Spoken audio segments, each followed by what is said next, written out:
Their players were cut from a different cloth. Renegades with faces only a mother could love.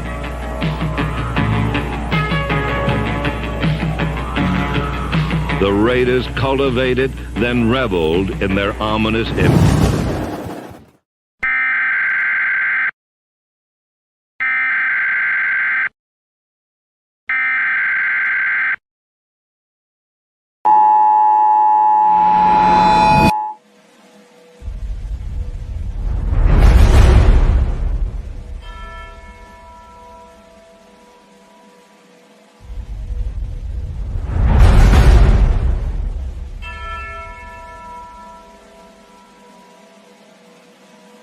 The king and his men stole the queen from her bed,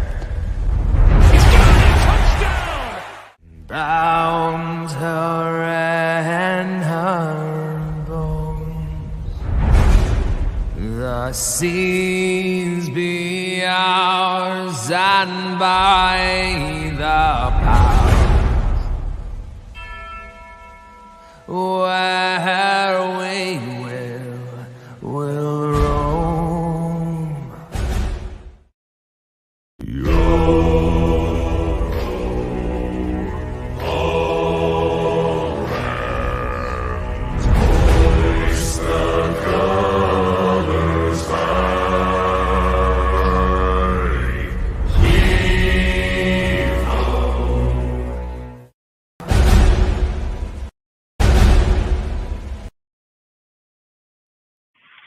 Salute Raider Nation. Appreciate you all showing up here on a Monday night, man, after that win against the Jets on the Sunday night. So really do appreciate it. Salute to the mods, salute to the chat, salute to everybody here on the panel. Just Win Baby. Instagram is a buddy of mine that I've met on Instagram. Does some really good content, makes some really good posts. So if you guys don't follow him yet, make sure that you go over and give him a follow. I think his tag is what his name is right here. So like I say, if I get AJ in the mods here in a little bit, I'll have them throw your deal in the Nightbot, so it'll post it up anytime that we're live. So Remix, man, appreciate you stopping by, bro. He's from the Discord, man. Always got good takes, good conversation, man. Does a great job inside. So really do appreciate you stopping by tonight. We'll have a few other people stopping by as we go. But pretty much just going to hop in conversation straight up basically about last night's win. Basically last night was a hard fought win, man. I said it in the pregame that it was going to be a 17-14 type game. So like I said, it was a good fought out game, man. And not only that is that we won, you know, and I've always said against this type of team here, our defense should be able to beat their offense. Like that should be, if people were talking about the way our defense was up and coming, that it is as good as it is, they should be able to beat a Zach Wilson type player, in which they did show up and they did keep them contained. So, I mean, our defense, like I said, the more games that we start playing like this, and this game, I didn't want to base our defense more. It was more of the offense versus their defense, because they have one of the top 3 defenses in all football right now. And to have Aiden only in his 3rd start be able to go out there and play pretty good. He played pretty dang good. I mean, he had 1 interception, but he did get his first touchdown with Mare. Something else that we'll talk about here in a little bit is, you know, I feel like with him, it's just time is going to take time for him to get going. The problem is he don't have much time to get going, you know, and if people sit back and date back to like Derek Carr, he didn't get a win until week 10. You know, he's got back-to-back wins now in his 3rd start. So, like I say, I think Aiden, he's going to take a little time, but he's most deserving of that time that it's going to take, because I feel like with him and the way that this team is operating, it's going to give Josh time to pick up and start playing a lot better, which he is. He's already showing 2 games in a row now, and against a good defense here too. So it wasn't like he just went out and chipped. He did chip away and took off, you know, and that's something that you build up on good teams like that. And it was another thing that I spoke about before in pregame, that Aiden was going to be able to take that pressure off of Jacobs that Jimmy's been putting on him the whole entire time. And it shows that in here, it was kind of like in the third quarter, for instance. It was something that I talked about at starting the game this way. I said if we started the game just going deep Tucker right away, it would force the defense to have to play honest because they're going to be like, hey, they're going to test down. And with a guy like Tucker, he can burn you. If you looked it was either in the second quarter or second half. I think it was in second half when we came back and he just went deep right away to Tucker straight downfield. Like that forces the defense to have to get back off just like they did. So, I mean, like I said, I think with Bo Hart agree, the way that the team played, everything that went on, I think it was a pretty dang good game. So we'll keep talking about it, but what's your take on it? What do you feel about it, Jesslyn? I like what you said. I don't dislike struggling games. I don't dislike low scoring games. I like bruising football. And go ahead, stack that box up against Jacobs. We got Tucker, Adams, Mayer, and Myers, and Aiden will eventually hit those guys. And he did with Adams, and he did with Mayer, and we ended up winning the game. And we just needed those couple big plays. And when you play that type of game where it's low scoring, you do just need those couple big plays here and there to eventually pull those type of games out. And the Raiders made more big plays than the Jets did, and we won. Heck yeah, we did, man. And it's just like you say, sometimes them hard-fought games is what, like, for Jack Canna's comment here, AOC played well enough as a very good defense. Not saying that'll get Raiders to a championship, but respectful.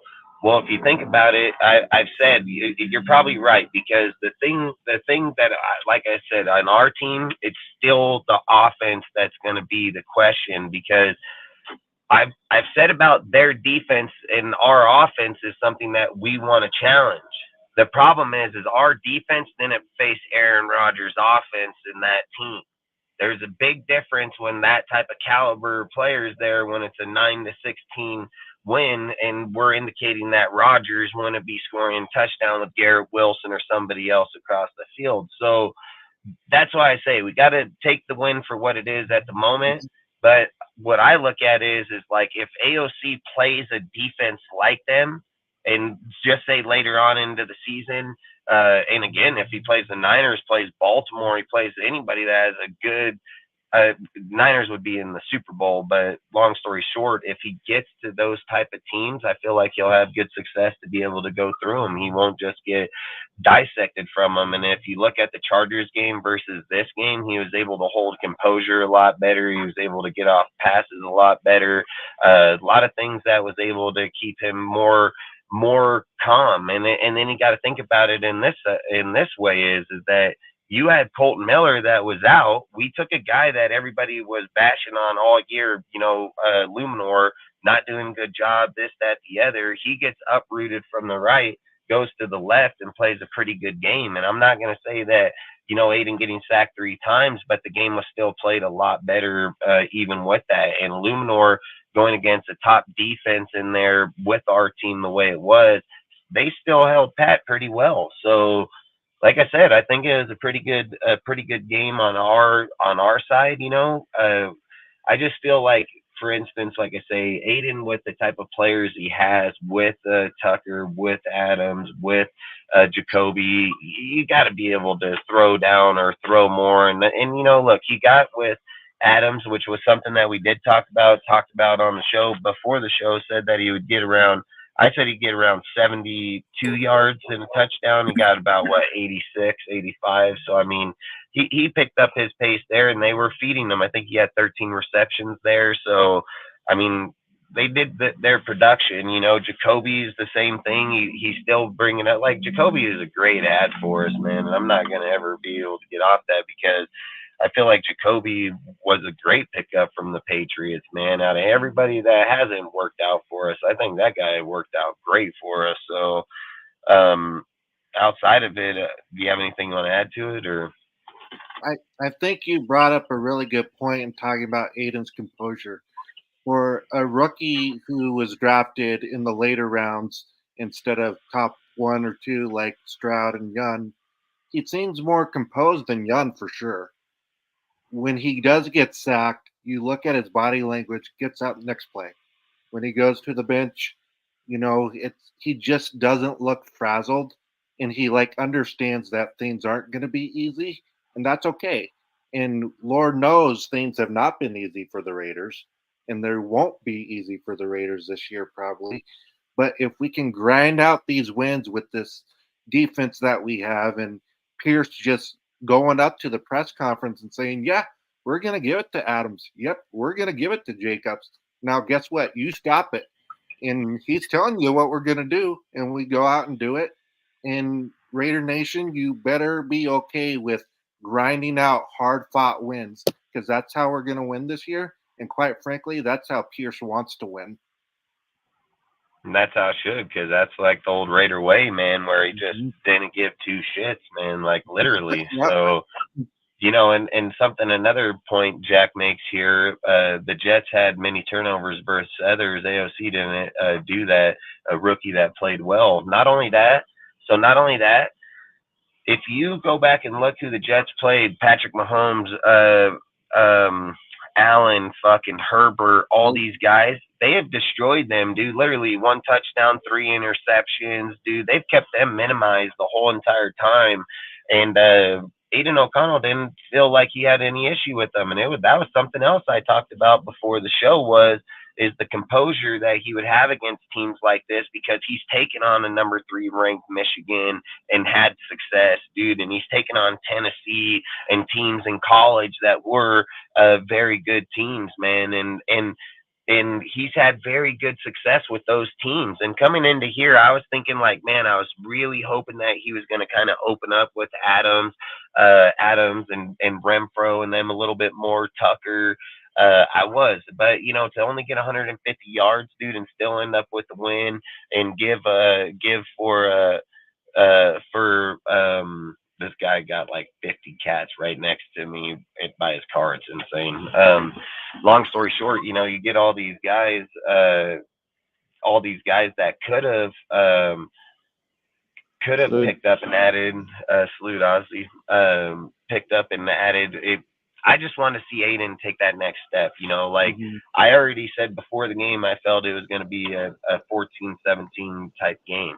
The game I wanted to see it be 24-17, 24-14, just to know that our offense did pick up that next deal, because I think their defense is good, but I think when you have a good offense, man, you can dissect defenses like those. I've always said, like, good defenses win championships, but offense has been winning championships way longer. So that's about all I would kind of say in that aspect, because I feel for me like we are going to face the Chiefs. And look, dude, if you look back to last year where we went into their house with Derek Carr, it was a 29-30 win. We could have won. We could have tied and went into overtime and seen how it went, but we didn't. We tried to go for 2, and that's a good. Like, I didn't have any problem with that move. I would have did it in a heartbeat.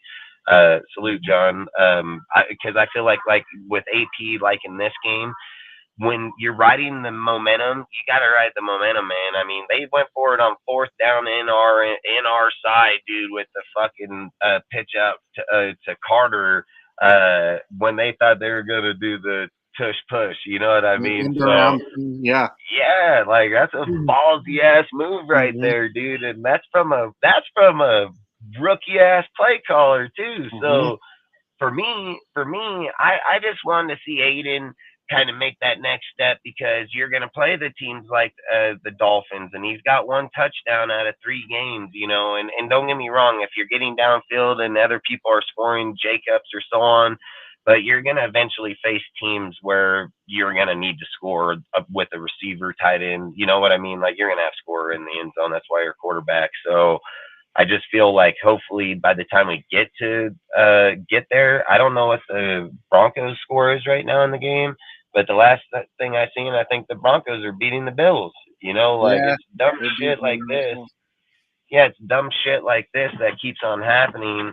And it's like, man, when they beat the Chiefs and the Dolphins beat them, and then the Chiefs beat the Dolphins, and it's just all this weird shit. So I feel like with our team, you got to kind of keep it together. You're going to face the Chiefs, you're going to face the Broncos and the Chargers again. You got the Vikings, you're going to have frickin' the Dolphins in here.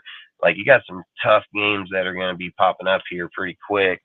So, like I say, I think you got to determine who Aiden is now. Obviously, he's going to most definitely have to figure out who he is as a quarterback, because there's no way we can go into next season sitting here thinking that, let's just say Aiden's played 3 games, he's got 1 touchdown, and let's say that we play, he plays out the rest of this. What are we in week? So we were going to have 7 more games.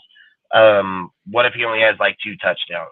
Do you keep him, or do you got to draft another quarterback? You know what I mean? Like, it's always good to have a good dude like him and how everybody's riding the high, but you also got to be able to protect the franchise too. So, like I said, I felt like this game could have been a good game for him to open up, but again, he did. He did play well. He did play good, and that's all we could ask for him of right now and how I feel. But Ozzy, you want to talk about or add to anything that's talking? Yeah, I'll add to what you're saying. With what you're saying, the way I look at it, unless you're 100% sold on Aiden, you have to draft a quarterback in the first round in the next draft, like a Bo Nix or whoever it might be. Because even when you do that, let their 2 battle it out. One's the backup, one's the starter. And you have a cheap quarterback room to build the rest of the defense and O-line and whatever else. I wouldn't be opposed. Like, I don't mind having like Bo Nix and Aiden on the team or whoever else we draft, and then your whole quarterback room is like $10 million, so that out of 250, so then you got 240 million to build the rest of the team. Yeah, but the problem with that's going to be is if we keep winning. If we keep winning, those guys aren't going to be options unless you're trading back in there. I think Jaden Daniels will still be back there in there to possibly go in the late get him. first. Yeah, because it depends on what other teams do, but at the moment, Jaden Daniels is still projected as a late first, so that's a guy to probably keep an eye on as well. Because it's such a deep quarterback class, some guys are going to fall down because of like defensive players and whatnot. So I feel like it doesn't matter where you draft, as long as it's within the top 25, 25, we should be able to get a quarterback. We're not going to get the top guy. We're not going to get like a Drake May or whatever if we keep winning, that's for sure. But there's going to be another quarterback still in there somewhere, like Bo Nix or Jaden Daniels or something like that. Yeah, I don't think Bo Nix is going to make it out of the top 10. I think Bo Nix will be one of the top quarterbacks to go. He has He has the best accuracy. Right, he has the best accuracy in the NFL or in college. He's got most games played. He has the most experience. It's not going to matter if his age because he's not freaking 5'11". You know what I mean? Like, this dude has real experience and he's NFL ready caliber player. So I don't think Bo Nix is going to go too far down the board. I think you'll see obviously like Caleb, Drake, but I think Bo will go right off that board just as fast. I mean, he's got, like I said, I think he has the most knowledge in football, period. He's over 50 some odd games played in his time at a very high level. So, and I've even said, like, it's not that he stayed because he wasn't good. He stayed because frickin' Herbert was the quarterback there, so he didn't get his playing time until after he took off. So that's why, again, like I said, I think we would be more like you were saying, and because you're going to have Penix, so you're going to have a lot of people that are going to go out. But I've also said I think you're going to also have a lot of teams looking for quarterbacks. Like, let's just be real. If you step back and look at the NFL right now, and then you just look at 32 teams and then name the high caliber quarterbacks, you're looking at like maybe 10 teams and 22 other teams with mediocre ass quarterbacks. You know what I mean? So I think when you get draft classes like these and can swap them with teams that obviously are, I mean, I don't know about Arizona now, especially like when you see Kyler Murray come out and play the way that he's playing. But I don't know, man. Like I said, there's a lot.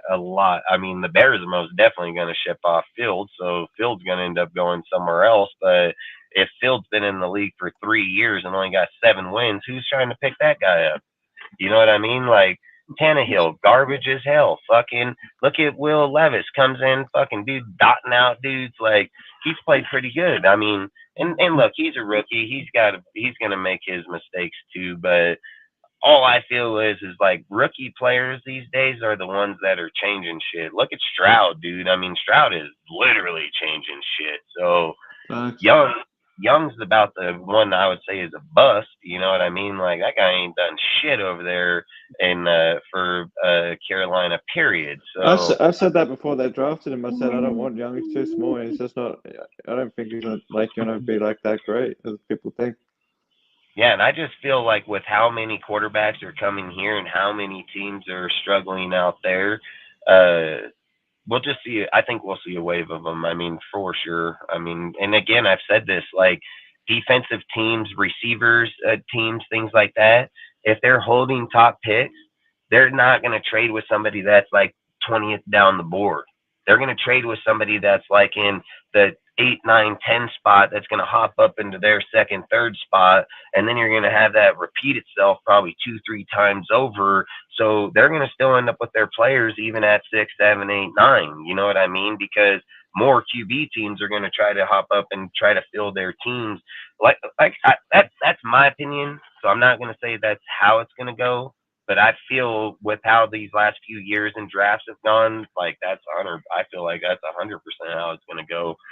And for us, like, I agree. I've said it the whole time. I think unless Aiden can prove otherwise, you have to draft a quarterback. I mean, I've been speaking of that all year long, dude. And that's why I've said I wanted Aiden to play, because if you're, look, I mean, I keep saying Derek Carr didn't win till week 10. This kid's already got 2 wins, 1 touchdown. I mean, so just going to have to give him more time and see how it goes. But you're going to eventually want to see at some point that this guy can go put up 3 touchdowns in a game, or 2, or, you know, back-to-back 2, you know, like, as much as people may not like Carr or not, Carr was 220 yards and 2 touchdowns per game. That's his average through his career. So for 9 years. So we most definitely need a quarterback that can most definitely put up at least 2 touchdowns a game, and then have the defense we got playing if it is this good. Like you say, when you go play these Dolphins, you're going to find out just if we are that good for real. And then if we are, man, like, then that's why I say that's where Aiden needs to step it up, man, like, literally. So, you guys got anything else you want to add to it, or? Nope, I think we touched on Aiden. All good. Yeah, freaking. Oh no, go. Ozzy, go. All I was going to say is, regardless of where we draft, I think we've got to take a quarterback somewhere. Just because when you have a cheap quarterback room in general, it helps you build the rest of the roster for the long term. You know, and like Caleb, dude, I swear I talked about this in the pre, and I talked about this with other people. Listen, man, I have the craziest take, but I really feel like this is what's going to happen. I feel like Caleb is going to go to New England. Bill is going to get fucking Lincoln Riley. He's going to bring both those motherfuckers there, and then he's going to relinquish the team to Lincoln Riley, dude, after he fucking retires. Like, I strongly believe that's where Caleb has on his way.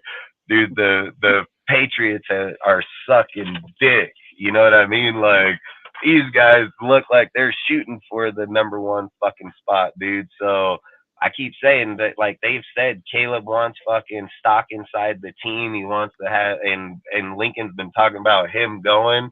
So, man, I know it's crazy as hell, but I just feel like that would just be the best place and craziest shit if he did go there. But long story short, I don't want Caleb, man. I think he's going to bring too much, and we would have to get way too much. Even where we're at right now, 5-5, like, Caleb ain't even on the board, period. So I don't think that's even question. I think someone like a Drake May anyway, to be honest.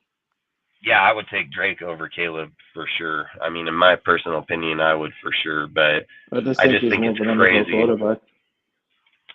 Yeah, and I agree with John. I don't think we need a top 10 quarterback. I think we can get later first or second round quarterback. There's a lot of quarterbacks that are going to go out of this upcoming draft that are really good quarterbacks, dude. So yeah, that's pretty much what I want. That's what I'm saying. Yeah, because I think Mhm. if we got a corner, I think if we can take a shot at a really good corner in the first, man, or a really good defensive lineman, a tackle in the first round, I think that's where we need to shoot because I've said like the success on most first round quarterbacks don't succeed expectation more times than not. So all we're gonna be is a fucking crapshoot of all these fucking guys, and we're gonna hope that ours panned out over theirs. Like that's really how it's gonna go down. And I just feel like I would rather not do that. I would rather shoot like wide receiver to release Devontae just for cap reasons. It's nothing personal. It's just I'd like $42 million fucking back, unless he wants to restructure or something. But like I said, I would rather do a receiver, cornerback, or defensive tackle in the first round because I think those are our most key spots. That is like because I don't think lineman should be. I don't think we're going to get a right guard that's going to make that big a difference at that pick because I like Munford. I think Munford kicks ass when he's in there, dude. And I mean, Right tackle. like, yeah, right tackle. I think he'll be just fine. And I think fucking the way Illuminor played at that over at left tackle, if Miller just plays there and Illuminor plays swing for right and left, I think that's the way that our line should be.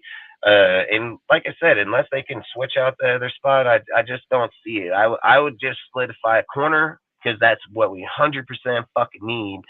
Peter's Yeah, ass ain't gonna be here for long. He ain't gonna be playing at that level. Defensive tackle, dude, just because Butler's the only one that's really popped up and been popping up. So I would probably keep rolling with it. But you gotta solidify a spot there. I just want to talk about my boy Kuntz. Like I've been talking about Kuntz forever since we got that motherfucker. And what did he grade out? He graded out as the second highest player at a 91 this week, dude. Like I knew Kuntz was gonna eventually get home. This guy brings so much pressure for Max. It's not even funny. He does it week in, week out. I've talked about this guy since we drafted that fool, dude, fucking from Buffalo, from Mac School, dude. Like I said, this guy was nice. I've always just said if he got the play time, man, this guy would eventually pop up. And boy, did he pop up in that game, man. And I love it, dude, because that's the kind of shit I love loving there. Tillery did pop up in this game too. He did have a 91.7. Spillane had a 90.8. Crosby had a 87.3 and Butler 84.3 was all the top 5 grades for this week. I mean, again, you got Tillery popping up, you got Kuntz popping up, Spillane. I mean, Spillane, man, this guy, I swear, he's just becoming ball hawk right in front of our own eyes, like on the real, because Spillane, when we picked up this guy, I talked about him when we had our live and when we were talking about this guy going on. They were talking about getting the dude from Buffalo, Edmonds, and I was like, nah, man, that dude runs a 4-3, he's not a 3-4 scheme. I said, man, the guy I would pick out of anybody out there was going to be Bush from Pittsburgh because of the system that they run. It mirrors the system that we run. Baltimore runs a mirror of it too. So if we were looking at a player, I would prefer either Queen or Bush out of it. We ended up getting Spillane right behind him, which was actually a better option because, like they said, he had better. He's everything that Perryman and Tahir Whitehead were, run-stopping players. That's exactly what this guy was. He's a run-stopping type player. But he had the upside of having the pass side to him, too, the pass coverage. People didn't think he was going to pop up as fast. This guy got 3 picks already in 10 games. And, dude, if you watched the game, he's seen that shit coming. He watched dude drop back. He already took off. I said that's what Peters did when he was in his prime, when he played in the end. He baited dudes on that type of shit all the time, man. Peters baited dudes on that. Spillane's doing that shit now. Like, that's crazy that we have a linebacker that set baits a quarterback and then hops the fucking gun by 5 yards and picks that fool, dude. Like, man, I'm just saying, I love how Spillane's popping up in our team. I love how that guy is just bringing the energy. And, dude, he is the real deal, man. And I think we got lucky as shit on that guy coming here. So, I don't know. You guys want to add something to it? Or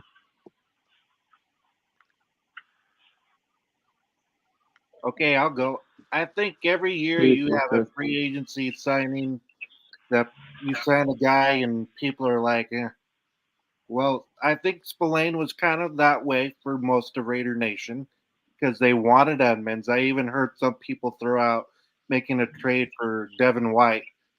And sometimes you have to think more about fit within the scheme instead of just going like on Madden and just signing the best players left and right. Spillane likes to be a Raider. Spillane, I think, is improving because of his work with Pierce.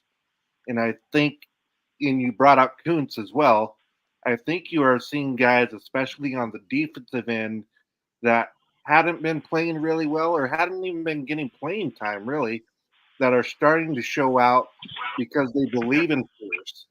And now they feel a purpose to playing football again. And I think that was kind of dying with McDaniels, unfortunately. But I think they totally are just buying into Pierce and wanting to play out for him.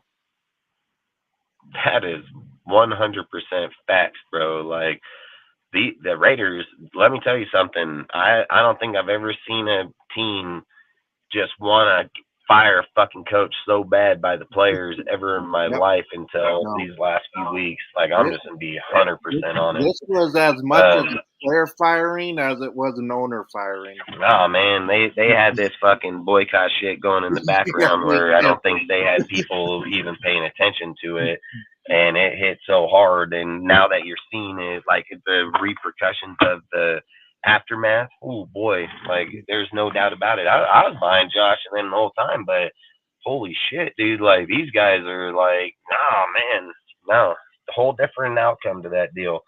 Do you want to add anything, Ozzy, on the Spillane deal or no?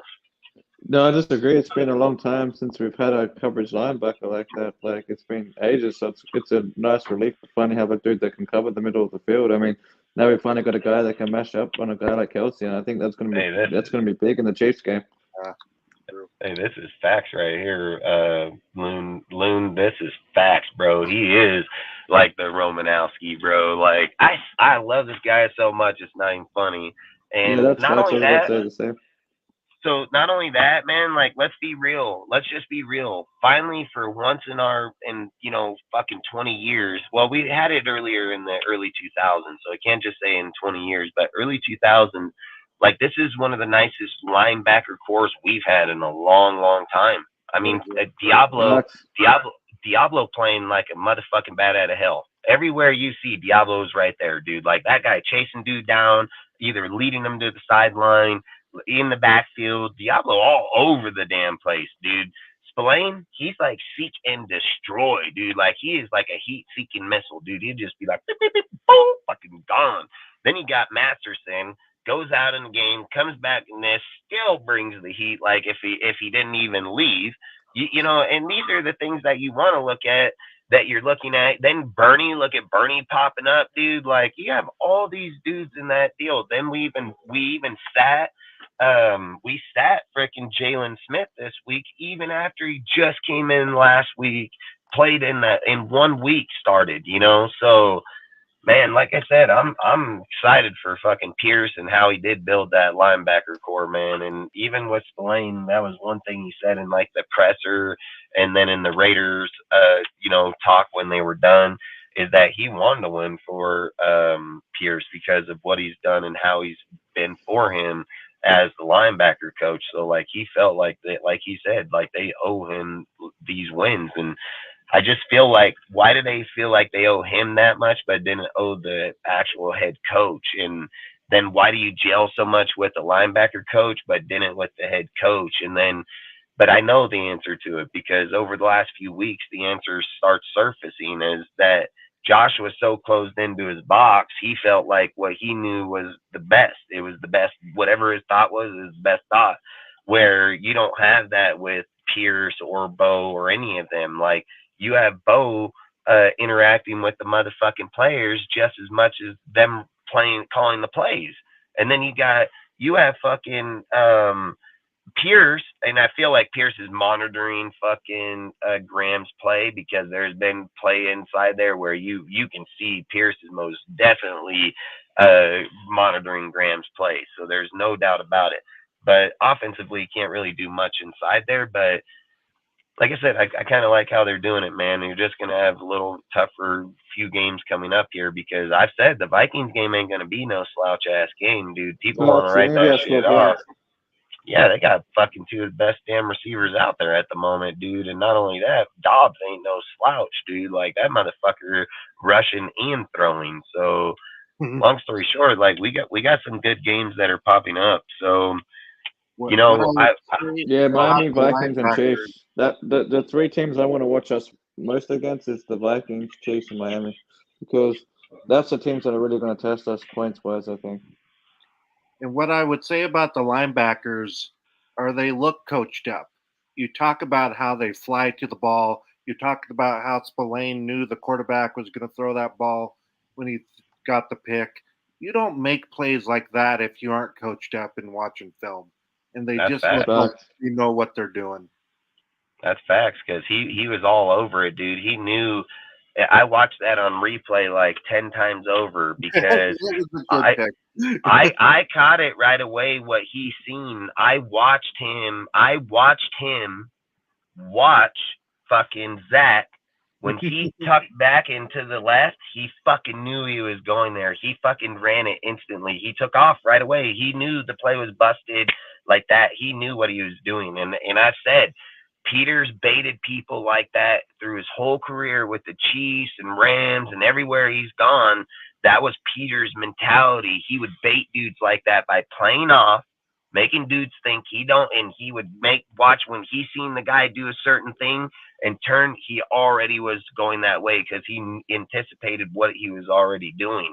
So I think when you see Spillane do that, when I watched Spillane do that, I was like, oh, hell, dude, this guy he missiled that, dude. So like I say, man, I really like that of him being there. You want to add something, Remix? Yeah, can you guys hear me? Yep, I got you, man. I mean, just to touch up on pretty much every topic you guys have talked about, starting with the Jets game. I think they played fantastic. Obviously, a lot of people had the expectation that Aiden was going to, like, torch the defense and whatnot, which is crazy to think about considering what other better quarterbacks have played against the Jets defense, and they looked completely lost. I mean, Mahomes, he threw 3 picks and 1 interception, and he's, like, considered the best quarterback right now. So for Aiden to come in with a 1 pick, which he obviously cleaned up after that because they were forcing the ball to Devontae a little too much in the beginning. They cleaned it up, and you can tell he felt more comfortable with his weapons, throwing the ball to Austin Hooper, the first touchdown, which I loved, honestly. But I think he did well, just cleaning up a few things here and there, but I think he's going to be a star, and you can mark my words on that. But with Spillane, honestly, as I've talked about in the chat quite a lot, I think he's one of the best, if not the best, free agent signing we've made in a while. He's just, I mean, they didn't name him captain of the Steelers defense for no reason. The guy is a fantastic player all around. That's fact. Raider Nation to basically kind of like downgrade him just because of the loss for Denzel Perryman, who was our last good linebacker-ish. People were just hating on him for no reason. And like I said in the chat, I've loved him since the Steelers. Even when he was with the Titans, like, he still did not as much as he did, but he was still a good, like, leader on that room. So, I mean, as I've said already, Spillane is just an amazing player, and I can't wait to see what he has to offer for this defense coming in, especially in these next 2 really tough games against the Miami Dolphins and the Chiefs. But they should be really good games, as well as the Vikings as well. Hell yeah. Yeah, and man, I didn't mean not to get you. I just, you talked in the back, so I seen your mic, so I figured, all right, I'm gonna ask him now. No, you got my man. For me, yeah. When me and you talked, man, you said about the mic being the deal, so I just left it for what it was, and then when I seen your mic unmute, that's why I get you right away. Is it good though? Does it sound like buggy or? No, you sound just fine, man. Yo, perfect, awesome. Maybe questions, let me know. All right. Hell yeah, frickin'. So basically what I was thinking is I made these posts over the last week where is it a new beginning or the same old ending? Like, basically is what I've been thinking about, because this isn't the first time we've been down this road, and this isn't the first time that we've had these results, things of these factors. But the thing that I see differently is that we're not watching a coach ride the coattail of somebody else. We're watching a coach create something new right in front of us. Like, and the reason that I say that is because when Gruden left here, his system was already intact. That's why I just never have given Rich Bisaccia any credit whatsoever. That's Gruden's system. That's Gruden's shit. Carr knew that offense better than anybody there. Max and them were already playing at high levels. I just feel all they did was run his thing. So when I look at this team around, I don't see the same. I don't see like we're watching something that Josh created and left behind. I literally watch players play for a man that they've never one has never even coached in the NFL more than they've played for a guy that's been proven in the NFL, not head coach, but play caller wise, and things of these factors. So for me, I've always said, like, or what I've been saying, so I think what I'm going to have to say is it is a new beginning for the Raiders, because I do believe when you go in against the Jets and have the outcome, this is a game we would have lost. We would have lost this game if Josh was the head coach. Let's just be real. We would have lost it, and the Jets would have beat our ass like 24-3. You know what I mean? So, yeah, to be able to go into the halftime and sit here and say that this game was a 6-9 lead, go into the halftime and it turned out 16-9. They didn't do shit, and all we did was do shit. So for me, I think we are trending in the right way. And I've said, like, in the beginning of the year, the one thing that I said positive about the team is I said we're winning against teams in the past we wouldn't have. And I think that's where you have to start when you're trying to become a good franchise is stepping stones. You got to beat teams that you should beat, period. Like, shit teams you should beat. So if you can beat those teams where in the past we wouldn't beat those teams, I think that shows a big deal. And to go into this Miami game, I think we can beat them on multiple reasons. I think Miami is a fraud team. I don't think that team's as good as people claim it to be. I get it that a lot of people are hawked up on the Tyree, the Waddle deal. Their halfback's coming back too. He's a speed back. But go look at who the Dolphins have beat this year. I'm not going to say last year that team wasn't a great team, but this year's Dolphins team is not as together as it was last year. And I'm not saying it can't be. You got Vic, you got fucking, Howard, you have fucking Ramsey. You got a lot of good pieces all over that team. So I'm not going to sit here and say that it can't. But to go in and put up 70 on them and then be content to fucking the Chiefs that just got beat by them, and then you're only putting up 21, I feel like we're going to beat the Chiefs. Like, I don't even feel like we're going to beat the Chiefs. I feel like we're going to sweep the Chiefs, dude. Like, I'm dead ass serious, because even with Aiden getting sacked 6-7 times, 3 turnovers, pick, we were a touchdown away from being in that game tied and literally at the goal line to do it. Then playing in the Broncos, dude, we were a 16-17 game, and we were in there the whole entire time. We've gotten better. I mean, I'm not going to say they haven't gotten better. They have. I mean, let's be real. They've literally cut star players off their team and are competing against good teams. So I don't know what the hell is going on in the Broncos, but I'm going to give them theirs. But I feel like the Chiefs are all over the place. I feel like the Dolphins, I've even said, like, in recent posts and talking, I feel like the Vikings are a better team just because Dobbs is playing at a higher level. You have JJ that's coming back over there. Offensively and defensively, the Vikings are a great fucking team, man. I feel like their only issue is the quarterback. But that's just it's Kirk or them, and Kirk, even at the quarterback position's been losing games. Like I said last year, they won games by 1 point, and they're losing games by 1 point. So it's just sometimes it goes the opposite way. So for me, like I said, I'm going to say it is a new beginning for the Raiders, man, and we'll see how this ends out for them. Ends out for, Bo and all these guys towards the end of the year. I mean, I hope that if they keep playing at the level they are and Aiden does start scoring touchdowns and this team does play, really good unified, I think they should have the shot at at the head coaching job, but I keep saying, man, just Jim Harbaugh's resume with what he offers and what he brings, man, might shoot this down in a heartbeat because he brings the players, the fucking calls, the play calls, the wins. I mean, look, again, we'll discuss that as the time gets. More what I wanted to ask is what did you guys think about Bo's offense against the Jets? Do you think in a second game calling, and we'll start with you, Just Win, and then we'll go to Remix and then Ozzy, but just how do you feel about Bo Hardegree's play calling in just the second game? I can see what he's trying to do. He is trying to feed the star players in Devontae and Jacobs, and he did it with Jacobs, and he did it with Devontae. 13 catches and then 27 runs for Jacobs. And that was even without Colton Miller.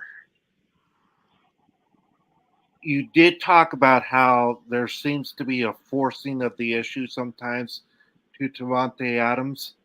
I don't know what it is, but I don't know why we can't get the ball to Hunter Renfrow. I agree. If we could somehow figure out how to get that dude open, he's got to be open because people are forgetting about him. We're forgetting about him. So I would love to just watch a game where all I do is watch him just to see what he's doing, because it's like you do have three good receivers in Jacoby, Devontae, and Renfrow.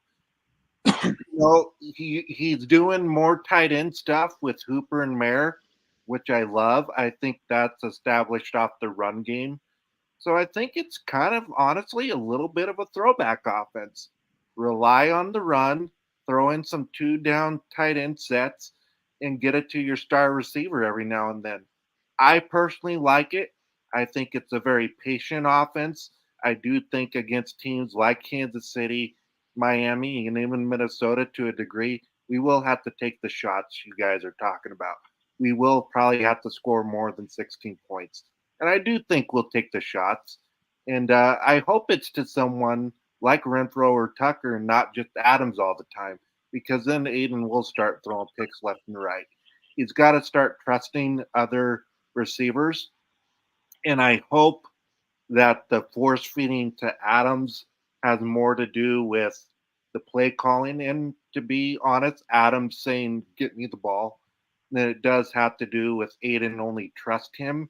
Because if he can learn to just be a point guard and spread it around, I think Aiden's development, like you were talking about at the beginning of the show, will just go through the roof. Yeah, and I think you don't want to you don't want to not feed Adams, but do it over the whole game. Yeah. You know what I mean? Yeah. Like, don't just try to do it in the first quarter. But what do you think, Remix? Honestly, to put it shortly, I think it's a breath of fresh air. The last 8 weeks or so, our offense was just, to put it lightly, pathetic. They couldn't get anything done. The amount of points that we scored with the weapons that we have was just pitiful. And to kind of touch up on what Just Win mentioned, I can't forget about Renfrow, mainly because I bought his jersey, which I don't know if I should feel happy or bad right now, because with all the rumors that he was going to get traded, but I still love the guy without a doubt. But as you guys mentioned as well, they were trying to force the ball to our star players a little too much, and the defense quickly caught up on that. Obviously, when Aiden was trying to throw the ball to Devontae, they got picked. And as soon as after that happened, he started feeding the ball more towards Jacobs and Tucker with the jet sweep.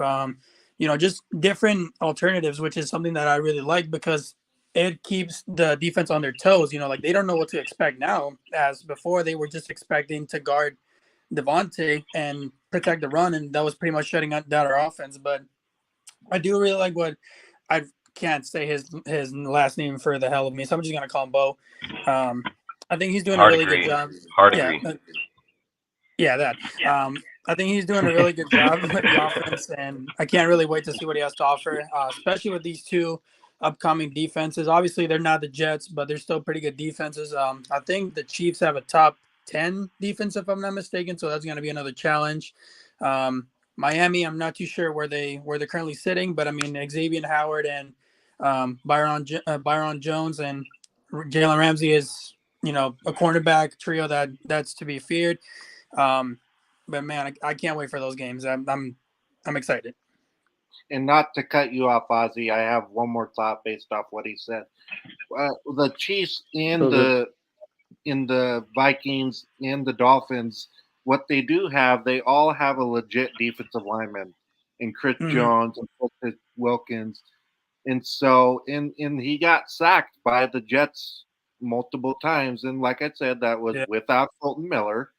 Mhm. But yeah, that's gonna have to get cleaned up a little bit. Okay.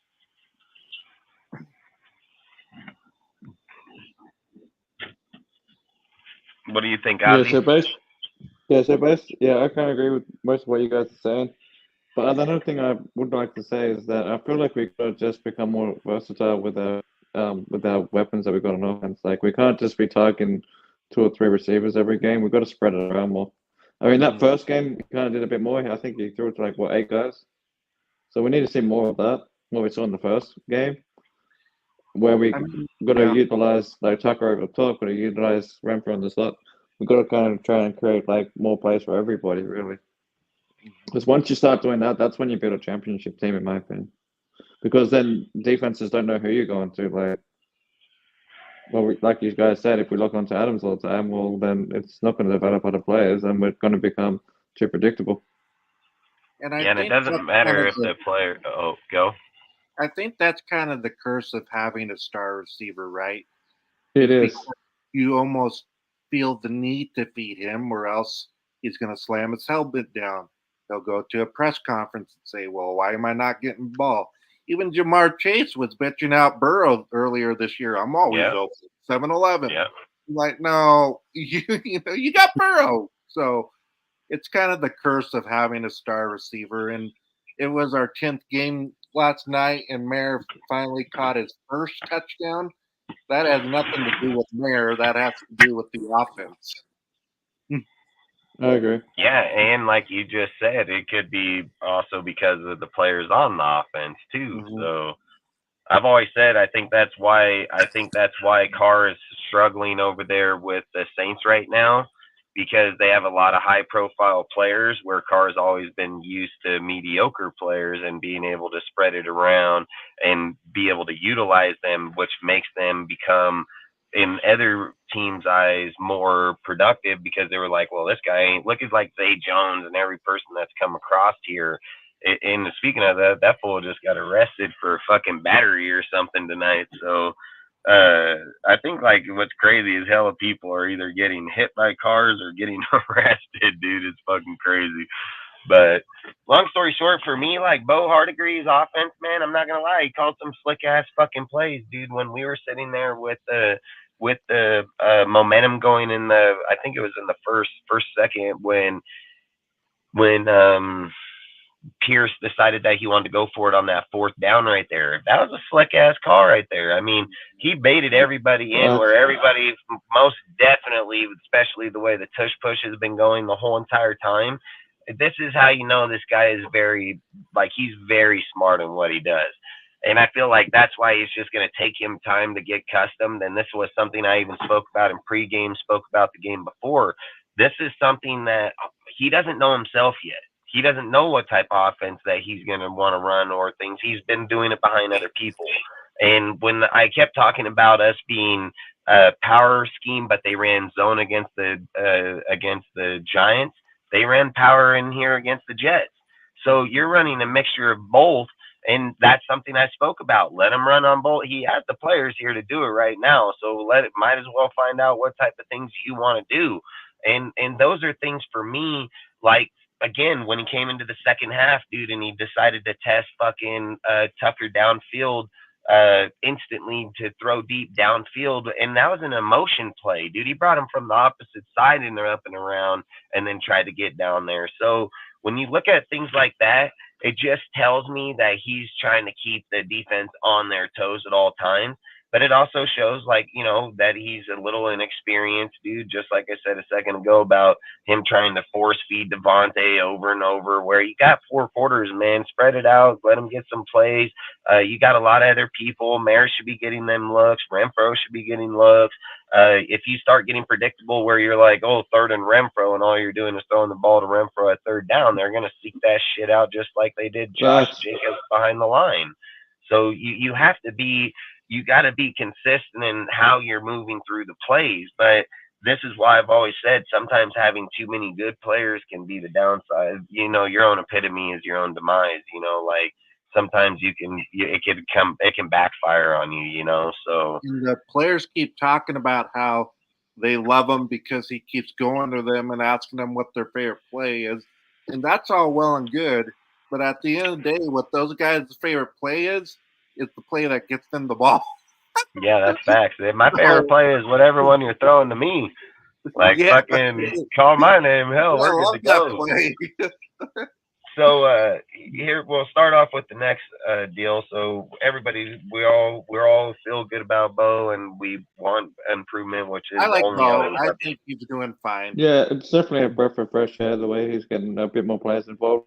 I think in time he'll get the tight ends and stuff involved more. I think this Dolphins that's game another thing I want to see, more tight end, more from Mayo.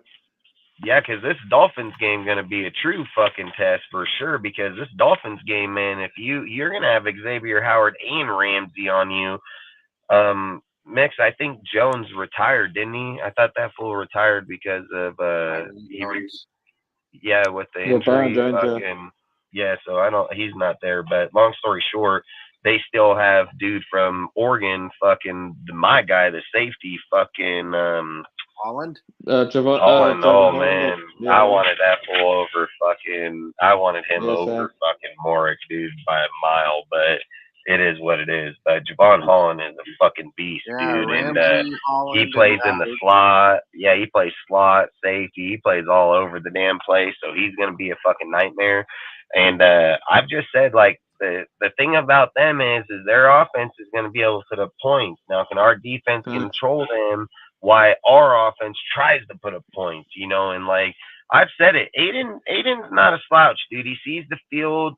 They're doing pretty good, and this is where it comes down to, like I say, is the Raiders defense for real? Like, are we a real defense, or is this just some blindfold because of the teams that we were playing that are under the caliber of where they should be at? Like, these are all questions that I think are all going to start getting answered right now.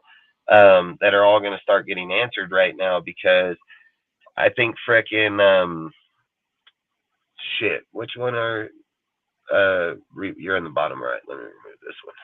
All right. So long story short is like, what do you guys feel? And we'll start with you, Jess, go to Ozzy, and then the remix. But do you guys think that the defense is for real? I think the defense I'm undecided. Potential to be real. I do think it is probably a little bit of the opponents. I do like that they have more of an attacking style, going for turnovers. Like I said earlier when talking about the linebackers, they do look coached up. And whenever you're coached up, you will be more on the positive side than negative on more games than not. But there are going to be games where you get got. And you just hope that against Miami this weekend, if they end up scoring 28, 31 points, you're probably going to sit here and say the Raiders are going to end up losing. Well, the Raiders probably shouldn't lose. Dark, appreciate you, bro. Who's on their offense. So I think they have the potential to be a really good defense. I will go with Ozzy. I am undecided, and I'm kind of landing potential to be, need to see more range. What do you think, Ozzy? Yeah, well, the way I kind of look at it, until we play teams like Vikings, Miami, and KC, like, I like what I'm seeing so far. I just hope that it's consistent with teams that are known to put up points. Like, If you get what I'm saying, like we can't judge too much on the Jets game because I mean they got Zach Wilson back there, so like Yeah, and then we played nothing dudes against Zach like Wilson. It's Pickett not, and but so Zach on. Wilson ain't Like, no fucking.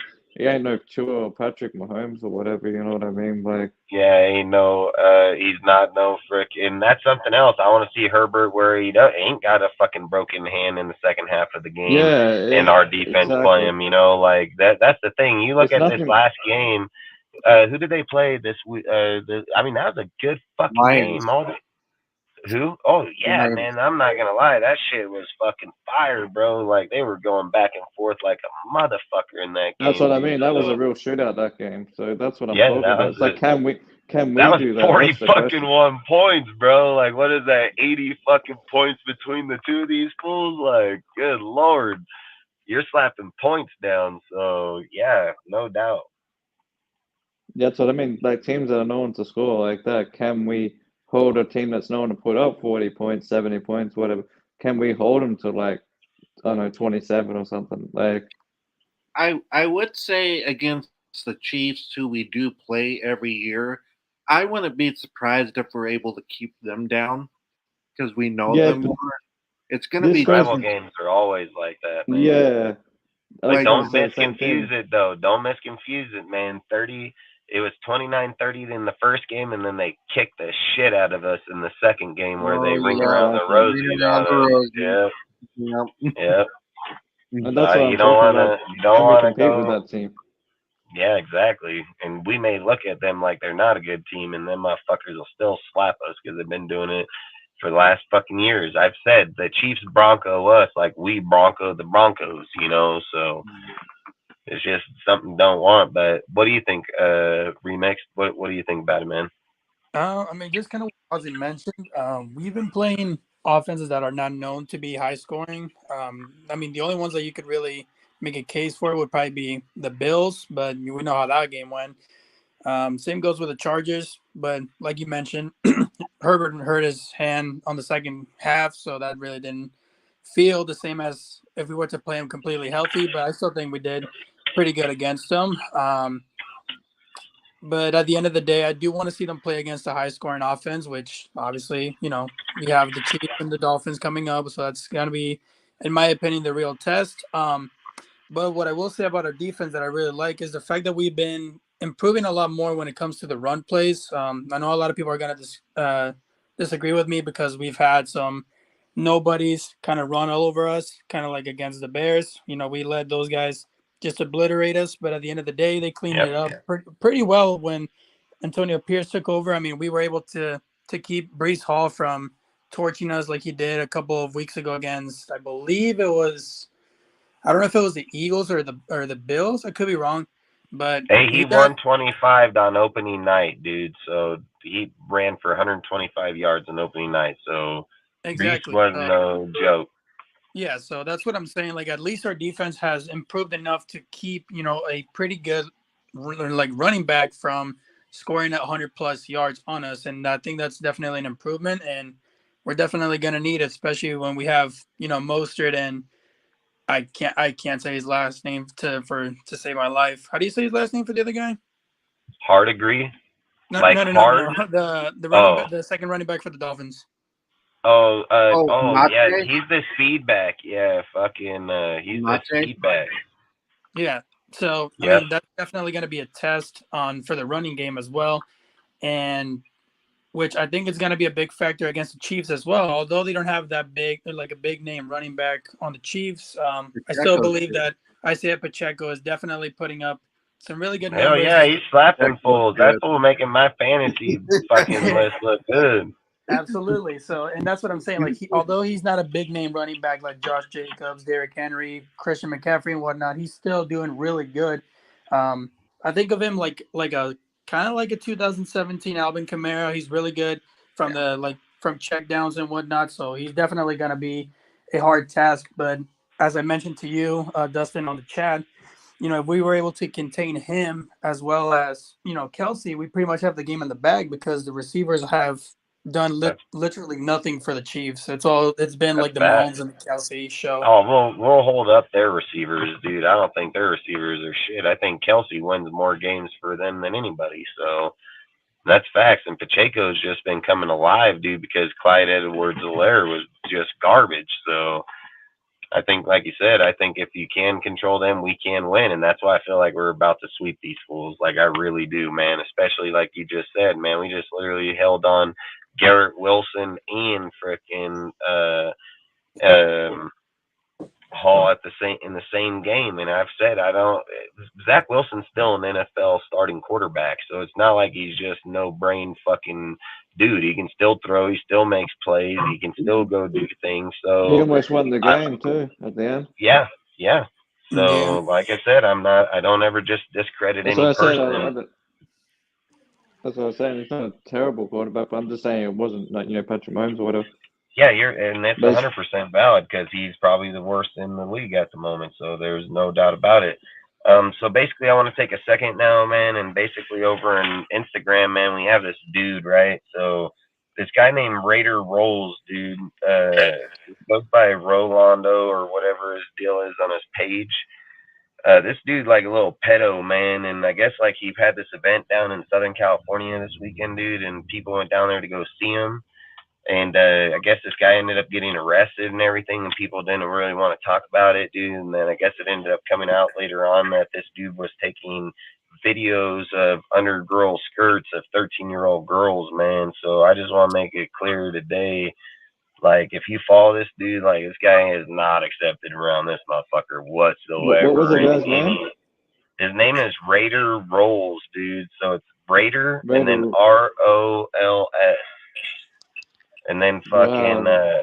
and then his name, it'll say like Rolando, ROLANDO, is going to be his name in the bottom. But if you look up his name on Instagram, it's going to be Raider, RAIDAR, or ARER, and then ROLS.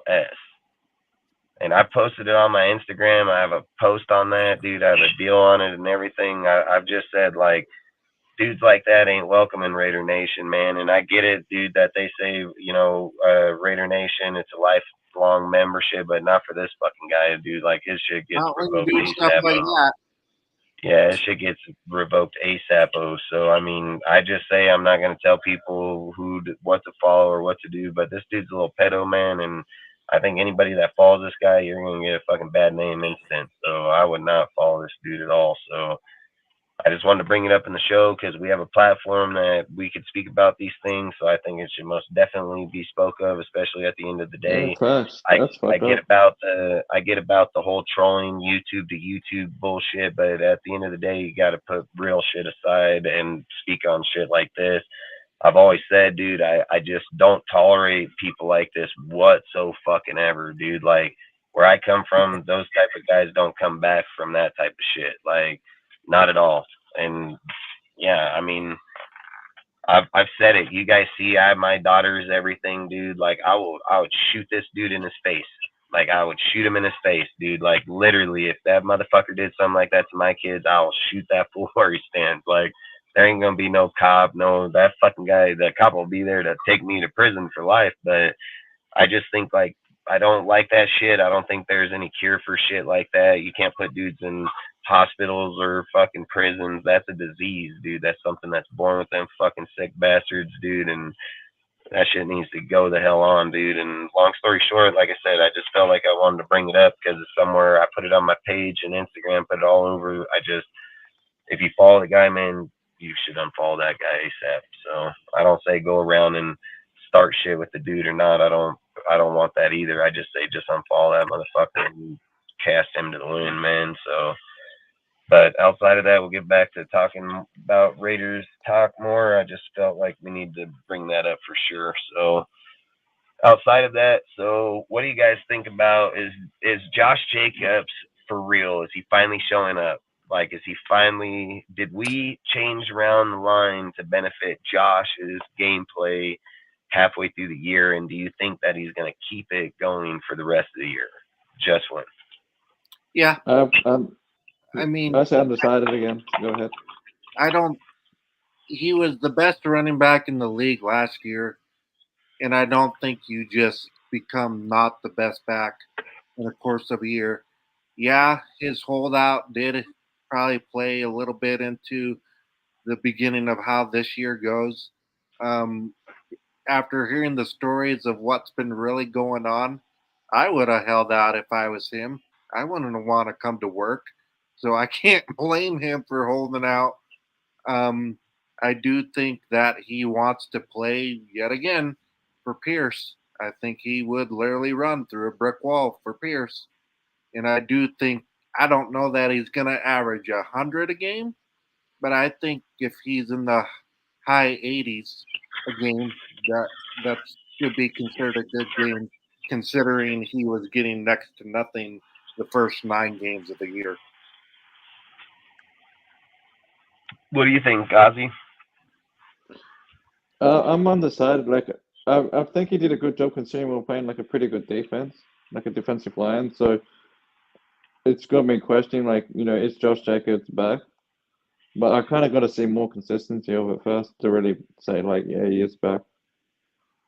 Like, if he can start doing like at least 80 to 100 a game, then I can say yeah. Like, yeah, what do you think? Kind of what he was doing last year. Yep, once he gets back on track at 80 to 100 yards a game. And Yeah, I over think- 100, and he's pretty going to have to do it on good teams Yeah. coming up, too. So, I mean, Exactly, yeah. It- If we can you keep going already against good passed- teams. yeah, you just passed all of the easy teams, so you're going to most definitely have to step it up now if you're going to start doing that. And it's just like I said, in this Jets game, man, that ain't no easy. That's not easy. I think he went for 115? Is that what he went? 115? 116, and they got a pretty good defensive line, so I'll give them credit for that. Yeah, I mean, you think about it. How many? 27. 116. Okay. Yeah, so 27 on 116. That it's pretty good. I'm not gonna lie, because Yeah. he fucking 4.3 he average. goes out there. He had 75 yards before he broke for the 100 or the 40. And however they want to look at it is he made a big play for 40 yards, Big run. Yeah. but he still had 75 yards of ground and pound on dudes.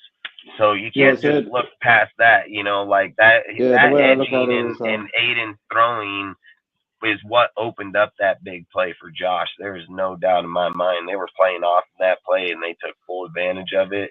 And I've said that, dude, when Aiden throws the ball downfield like that, it makes defenses have to play honest.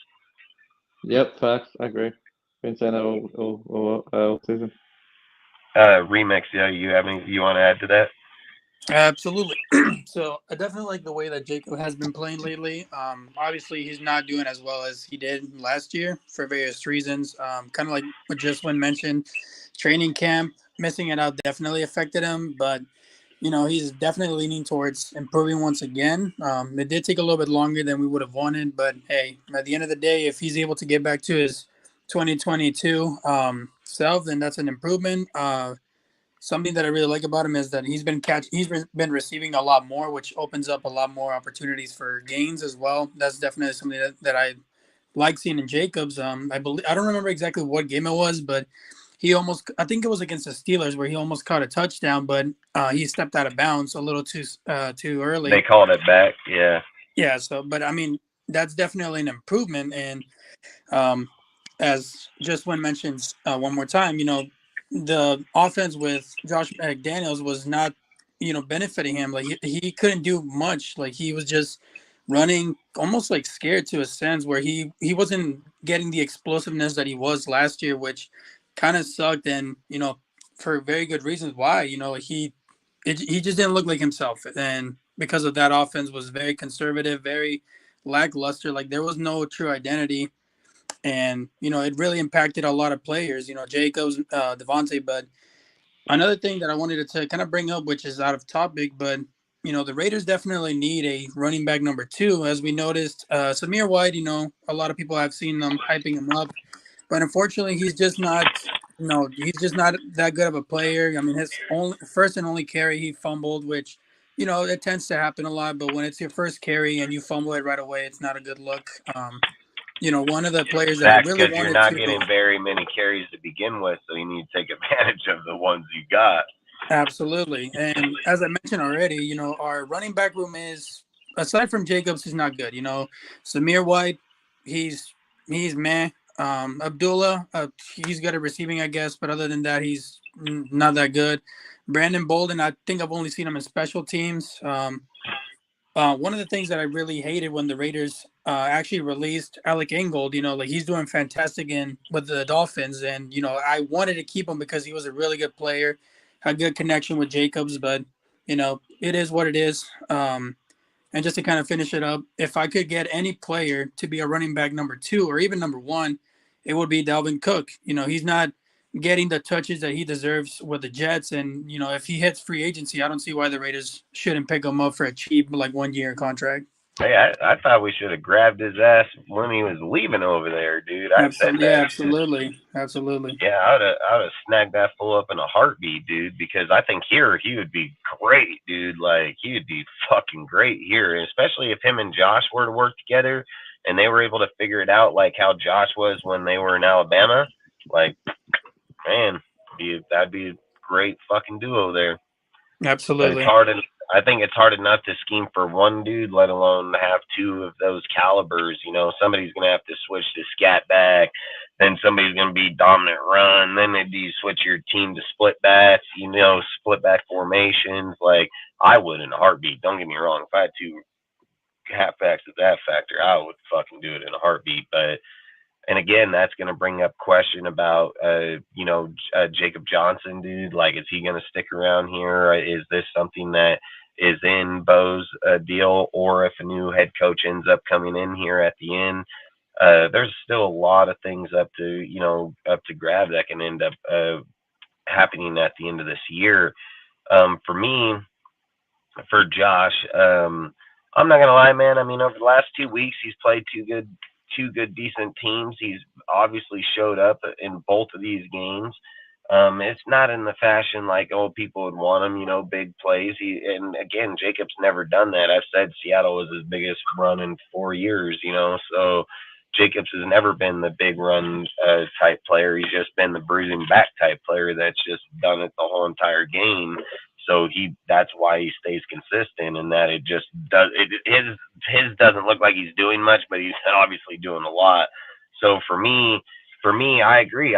He's got to show up more. 2 games isn't going to determine, Josh is back. This is that. I mean, what I would start to question here, and believe me, I have a list of questions, dude, because how did Josh go from, 1,600 yards last year, 2,000 yards with Josh fucking McDaniels, and have a great year the way that they called the games with fucking Derek and him, to go this year to just fall the fuck off the face of the earth and tell a guy named AP that's never even been a head coach in his life and I'm saying at the NFL level, and I don't think an intern is a fucking head coach. So, people can view that however the hell they want.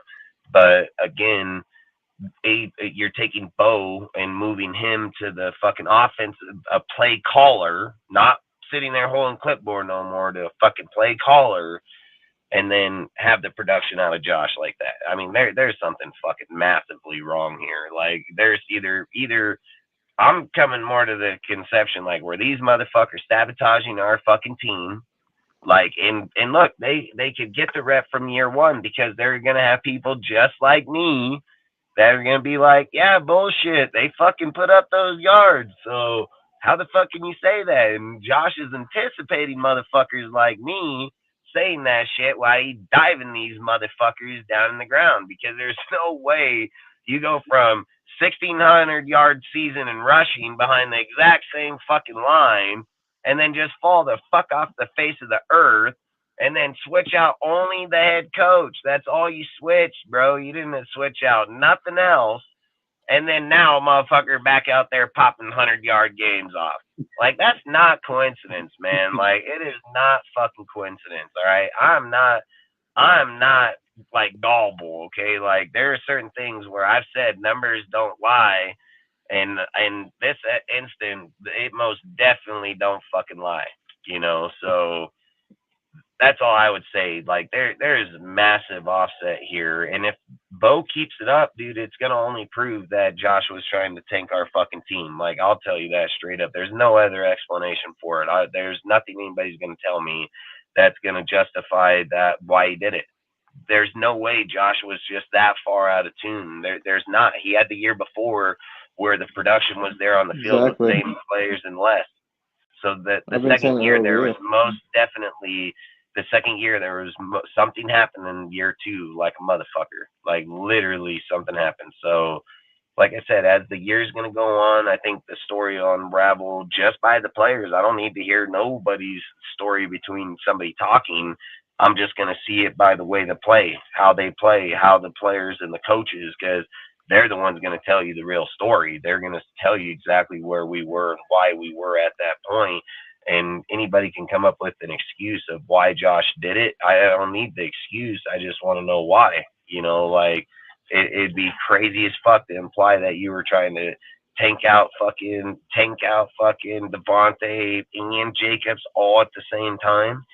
Like that'd just be insane. So I don't know if this dude overheard someone's conversation in the locker room at the end of the year or off season or something, or this dude was just like, oh yeah, you think that? I'll fucking screw your career. I don't know, man, and that's just talk, but something fucking happened. Like something most definitely happened. And then the other thing that's just mind blowing in my mind is why in the fuck would he do that? Like, did he really just come here and say, like, give me your 60 fucking million and fuck you? Like, literally?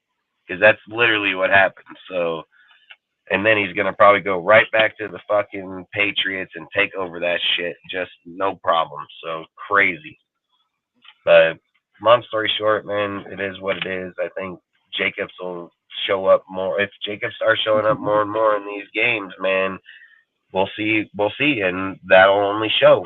And so to move on to the next deal, what do you guys think about Mayer's touchdown? Do you think it's more to come? Do you think this was just a fluke deal? We're in week 10. We've already been through the whole season pretty much, half of the season. We've been through multiple quarterbacks, and this first time Mayer's come up with the ball. So do you guys feel like, is this something that's going to reoccur as time goes forward, or do you think that this was just a fluke accident in this game? We'll start with you, Jess. What do you think? I think he's going to have more. I'll say he'll end the year with 4 total. I just think with the way Hardegree running the offense with 2 tight end sets, I don't think it was a fluke that he got that touchdown. I think the more we're able to run the ball, and we talked about taking those deep shots with the receivers, well, play action fake to the tight end is always a really good play too. So I'd say he gets 3 more to end the year, and not to be the bearer of bad news, but the Broncos just won. We needed him to win though, because the Bills are in the 9th position and we're in the 11th. So we needed the Broncos to beat the Bills. Now the only part that sucks is in my pick'em league because I picked the Bills, but in the actual ranking of the NFL, we needed them to lose this game. So good job for the Broncos for once in their life. And it's just crazy. It's just crazy how the Broncos, that's my point. These motherfuckers got rid of Randy Gregory, Frank Clark, dude, moved around fucking players and are playing better than a fucking playoff contending fucking team.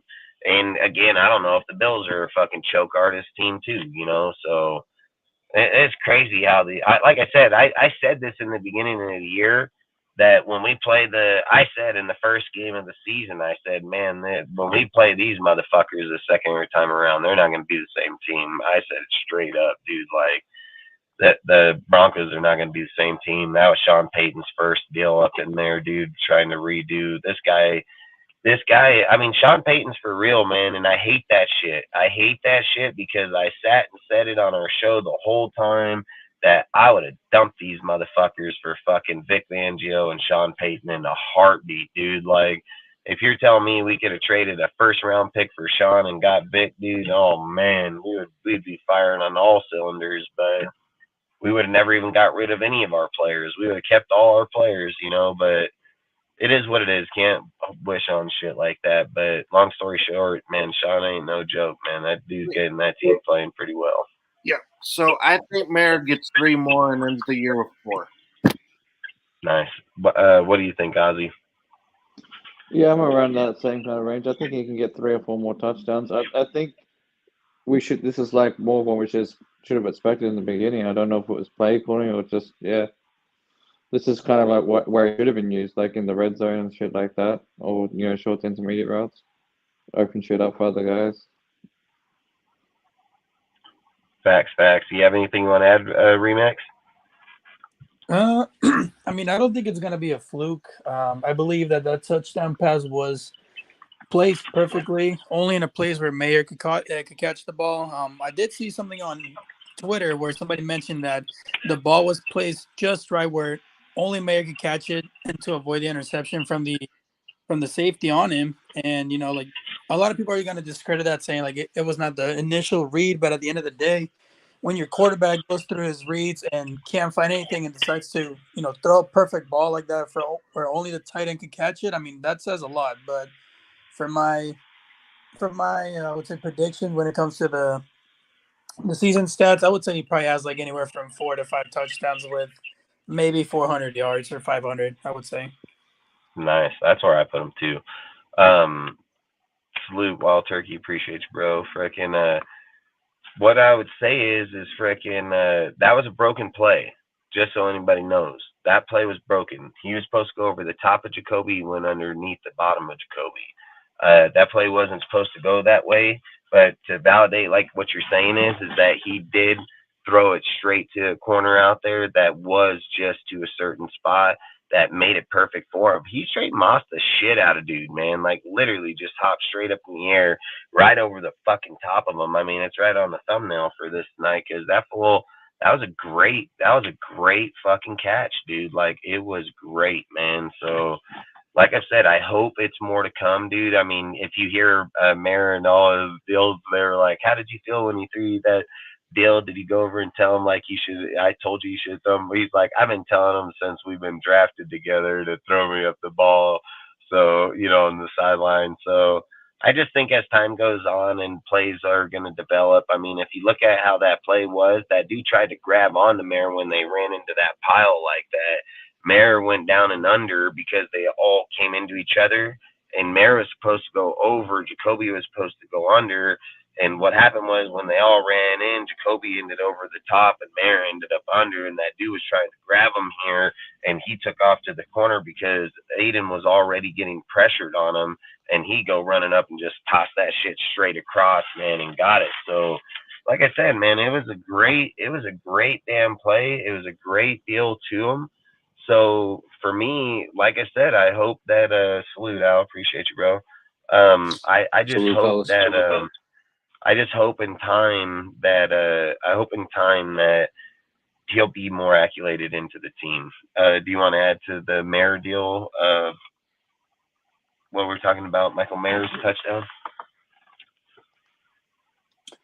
Yeah, dude, I think that guy is definitely getting better week after week, right? And I think he had his welcome to the NFL moment during training camp when Max Crosby blocked his ass, right? But he's grown from that. From everything I've been reading, the guy's a student of the game. Very diligent in breaking down film and then applying what he learns in the classroom out on the practice field. Now it's nice seeing him not just become like a blocking tight end, because I've seen his blocking improve over the course of the season. Now he's becoming more and more of a receiving threat. And I think his first breakout game was really against the New England Patriots. If you guys remember, I think he had like 75 yards that game. And he's been getting a few catches here and there, and he's effectively been splitting the reps with Hooper. But I definitely see Michael Mayer becoming the undisputed number one option at tight end going forward. And I think the guy mossing the defensive player, I forget the guy's name, but that was a heck of a catch to climb the ladder, essentially yank it from the other guy's arms, keep that eye contact on the ball, and then follow through and have his feet touch the ground. That's a tough catch right there. Dude, and tight end out jumped the corner, bro. Fucking crazy. I mean, the guy's got to be, what, 250? Like, at least? Yeah. What did AP say in that deal? He said, oh, that shit straight mossed him. Straight mossed on the tape. Yeah, straight moss them, dude. So yeah, I'm super excited to see how he develops during the course of the season. And I think this year is obviously like for a lot of our rookies, right? It's like learning, getting better. But that guy, I think I think he's going to be a really, really solid tight end going forward. And, those Notre Dame tight ends, they're no joke. And he wears 87 like Dave Casper. Dave Casper also went to Notre Dame. So there's like a little tradition there that we have with Notre Dame tight ends. Yeah, and being good. Yeah, for sure, dude. So, yeah, he's definitely solid. I'm actually interested to see now that we've seen the running game get better over the past 2 weeks. We're running more of the zone blocking, which suits our O line better. They're smaller, more athletic O linemen. I want to see how we implement once we get Jakob Johnson back at fullback. I think that's actually going to make the running game even better when Josh has him a fucking hammer right as the lead blocker. I could see JJ getting 100 yards, definitely several more times this season if we're able to get Johnson back. So here's a question: do you guys see Josh getting over 1,000 yards, especially if he keeps up what he's doing? I think so. He's like at 650, right, or 700, somewhere around there. Yeah, I think he's around. Yeah, I think he gets there, dude. I think he's at 5 something, so he can be around 600-700 yards for sure. Yeah, I think he gets there. I think he gets there, dude. What do you think? Yeah, 7 more games. Yeah, he'll do it. Heck yeah, frickin'. So the one thing I think, I don't know if we really I did talk about it as we were talking about the opening, but what's your guys' main thoughts on Spillane? Like, do you think that Spillane becomes our true middle linebacker? But not only do you think he becomes it, do you think he is it? Like, do you think he's the missing piece that's been missing at that spot for a while? I think that he has definitely shown the ability to be, and I think he's earning trust with his play. So I hope if it's Champ Kelly or if we do end up hiring a new GM, I hope they do keep him. I do think he has been one of the better free agent pickups in a while, like was said earlier. And yeah, I do think he's like a true captain type of this defense. And I think with the more plays he has made, he is earning trust from his teammates. And what I also really love is his personality starting to show. There's that pic of his tongue spitting out after the interception. Then at the post game, he announced him and his wife having a baby. He put the ball under his shirt, smoking the cigars in the locker room. And so I don't know how you wouldn't want that to be the captain of your defense and a guy you could rally around. What do you think, Ozzy?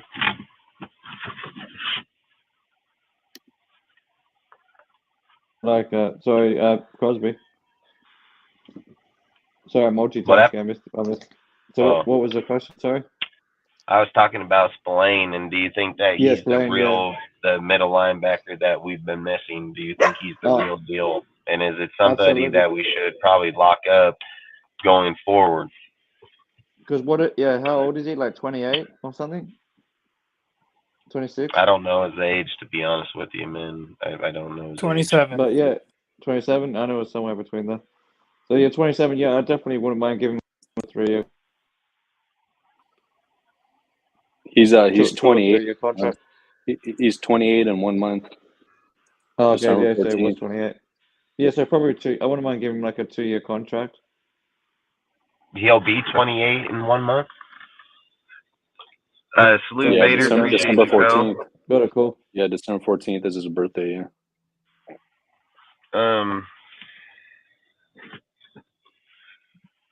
I mean, shit, that's not bad. I mean, that's at the end of the year.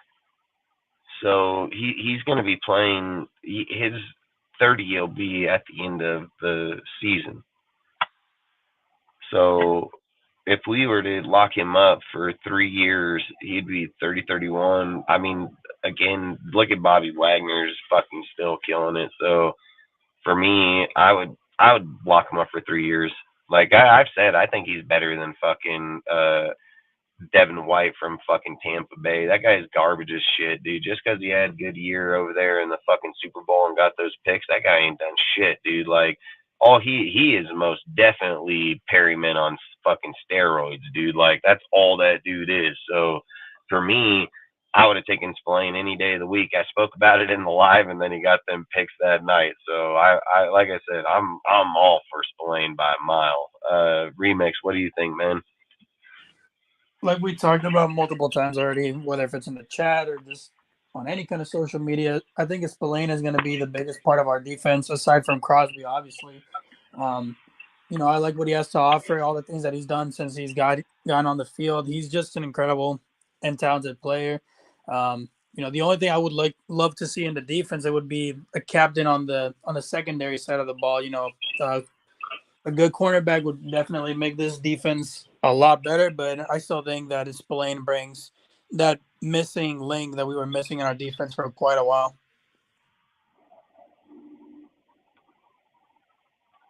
That's very true. I mean, like I said, I think he's a way bigger piece than people are giving him credit for sure.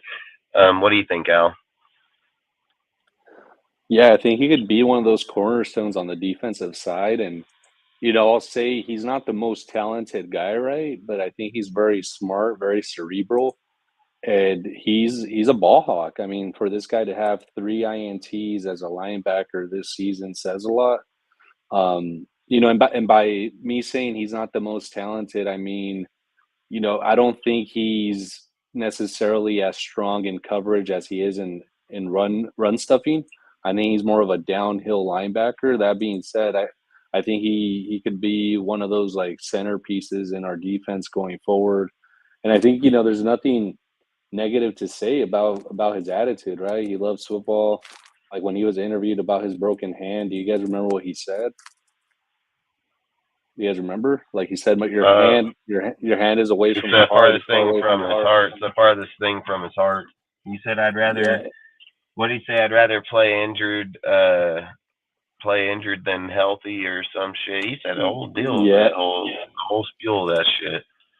Yeah, he reminds me of just like an old school, one of those like old school Raiders from like the 70s and 80s that were playing with a cast in their hand and they didn't give a fuck.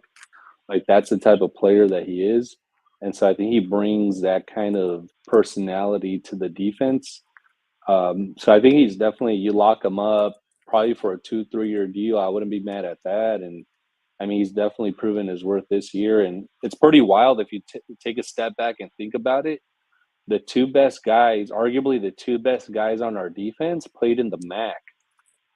And I'm talking about Crosby and Spillane, which is actually like really interesting if you take a step back and think about it, because it's, you know, the MAC is not seen as a Power 5 conference in college football, but here they are. Like these guys are just like straight balling out. That is facts. I mean, Spillane reminds me of Romo back in the day. He always in the mix and on damn yeah, that's near a good comparison. Yeah.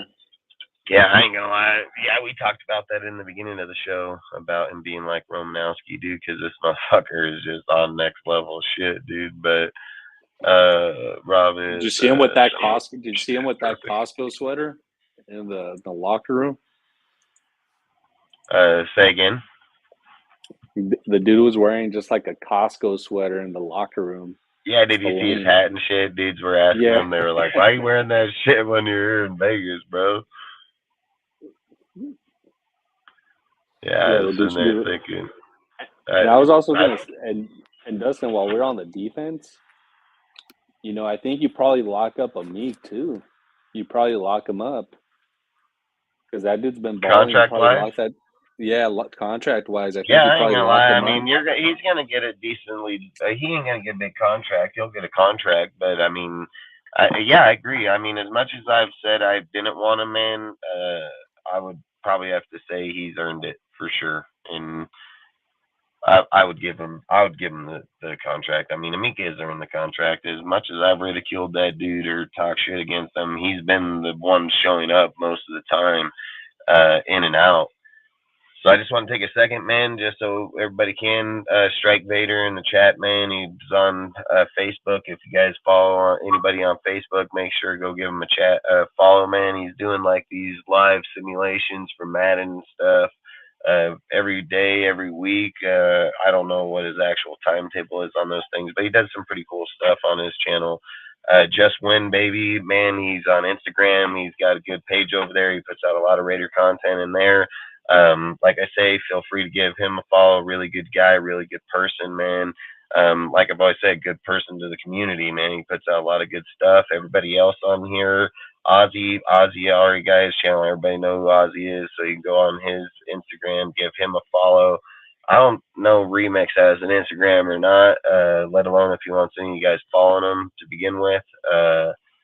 But outside of it, he's in our Discord. Dude, he's an awesome kid, man. I've talked with him for a long time. He's a really good dude, man. I actually like him a lot. So I've always said the Discord is intertwined with a lot of good people around there, man. Good conversation. Always good Raiders talk in there. Debates. Good conversation, man. So like I've always said, I really appreciate him, man. And if he does have an Instagram or anything, you can pop it up. Most definitely give him a follow. Ghost is Ghost. Everybody knows him, man. So, like I said, you can't follow him because he's a ghost. So, good luck. But outside of that, try finding me on MySpace, fellas. I'm fucking with you. But like I've always said, man, I appreciate everybody, man. Everybody that's part of the community in all areas, not just in certain areas. We're all over, man. It doesn't matter if we're in Facebook, Instagram, Twitter, TikTok, YouTube, Discords, wherever, man. We're all over the place. So I've always said, man, Raider Nation is not just one area, it's worldwide and everywhere. So I've always said I appreciate all of you guys taking the time to come here, be part of our show, or be on the panel or in the chat. Like I've said, I appreciate all of you guys for everything you guys do, from a conversation to putting content out with what we do. So I just want to take a minute just to let you guys know and really appreciate it. So outside of that, we can get back to what we were yapping at. And so I was reading a deal. They say that the Raiders have a 1% chance to make the playoffs. Do you guys agree? Heck no, dude. We're higher than that, no doubt. We're 5-5 right now. Yeah. Yeah. We're 11th on the board. 11th on the board, and they only take 7. I mean, let's keep in mind, guys, there were also experts out there before the season who predicted 2 and 3 wins for the entire year on us. So, and I just want to bring up about somebody that told me that we probably weren't going to hit our wins recently, and I said that. Guess what? I said 10 and 7, $1,000 on it, and I bet we're gonna probably get our 10 and 7. I'm gonna get paid. So that's where I was. I just want to say, I'm not out, baby. I'm not out. So let's roll. Damn right. Damn fucking right, dude. I mean, I'm all for it, but I've just said too many people count us out, man, long before we're ever out ever. And I've always said, man, I've been a Raider fan for over 30 years, man, and I ain't never count us out. I don't give a fuck. Even in the time that we only won 2 wins, I was still never count us out. So long story short, man, I hope that we get our 10 wins, and I get paid. But outside of that, I want to see 10 wins just because of the fact that team deserves their 10 wins. So, but outside of that, so out of the 1% chance, do you guys think what are we playing? The Vikings, the Chiefs twice, the Broncos, the fucking Chargers, the Dolphins. The Dolphins. So what is this? 7 games, and we're 5-5. So do you think 10 and 7 makes the playoffs to even begin with? It's a tough year, dude, because the AFC North is fucking stacked.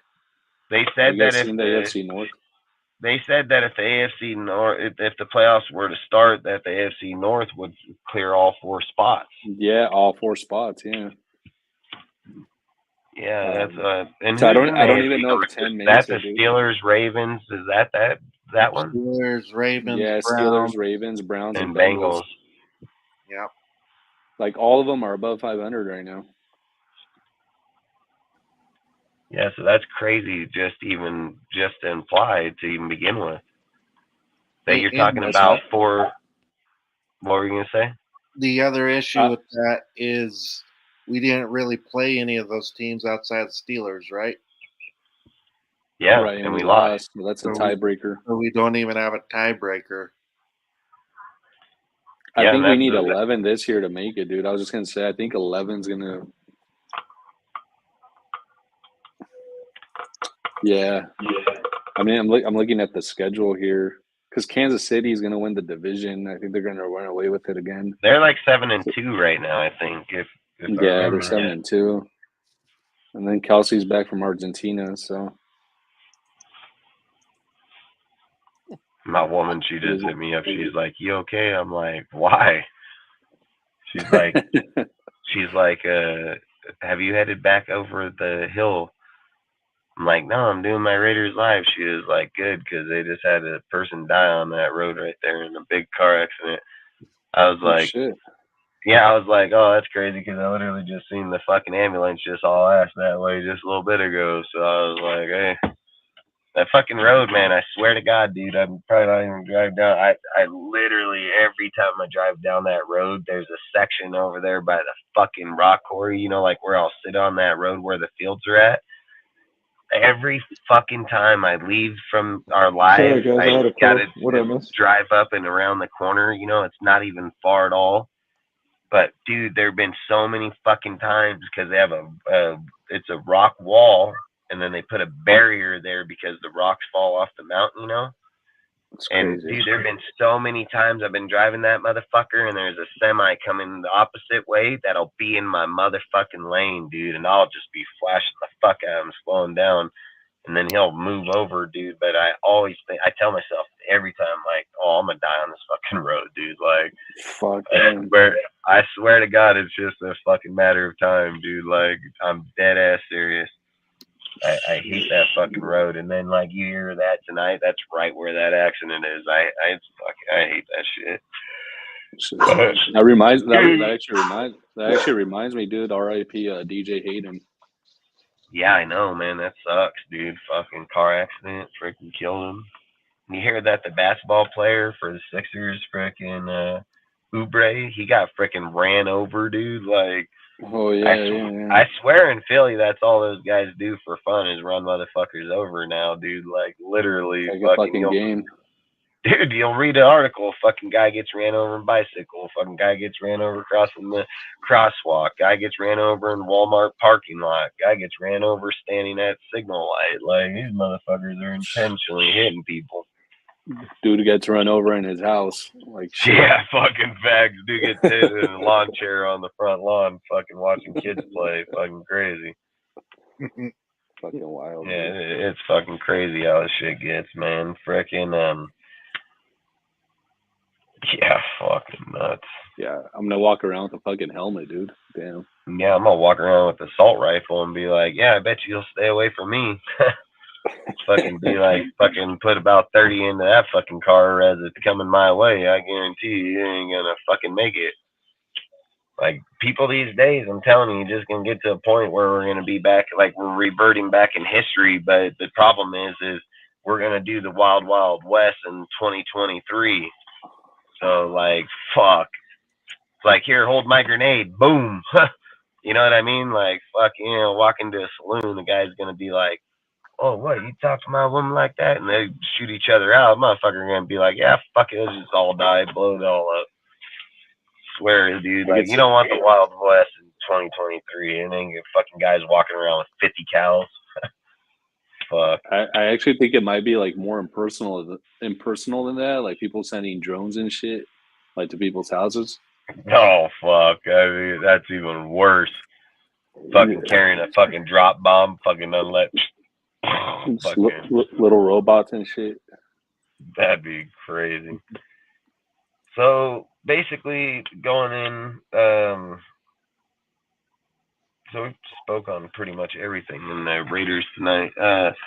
So basically, going into the Dolphins game, how do you guys see it, and what do you guys want to see? And we'll start with you, Jess. What do you think, man?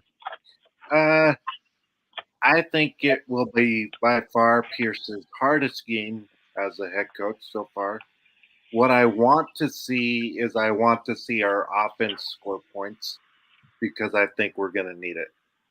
I think our defense has led the way for the majority, if not all, these 5 wins in the season. And I think we're going to have to score in the high 20s in order to pull this one off. I want to say we can win because we are riding one hell of a momentum wave. I just don't know that I've seen enough offense yet to declare that for sure. So I'll just stick right now with what I want to see is I want to see our offense be competitive and score some points this week to help out our defense. Nice, same here. What do you think, Ozzy? Yeah, I think it's going to come down to our offense in this one because we know Miami can score points when they want to. So I don't think 17 points or 16 points in games like that is going to really cut it. I think we're going to have to score at least 24 in this one. Let's see if our defense can. Actually, I'd say even 27 because, I mean, if our defense can hold them to 24 and we win by field goal, then I'll take it. That is facts. That is facts. What do you think, Remix? I think what I would love to see for that game, it would be an offensive shootout, kind of like what would be the best game to describe it? I mean, if it's a possibility to see the offense finally get their swag and get the momentum going, I would love to see a shootout, kind of like back in the 2018 between the Rams and the Chiefs, where it was like 51-54. I would love to see that, but I'm not trying to have a heart attack, so I'm hoping that the defense can. I'm hoping the defense can contain the offense, the offense, and our offense can finally get the momentum going and seeing some bombs, especially to Trey Tucker and then as well as for Devontae. But I think it's going to be an amazing game. Heck yeah, heck yeah. I mean, I hope it is, man, because you have the capability on both sides of the ball to be able to get it done for both teams. What do you think, Al?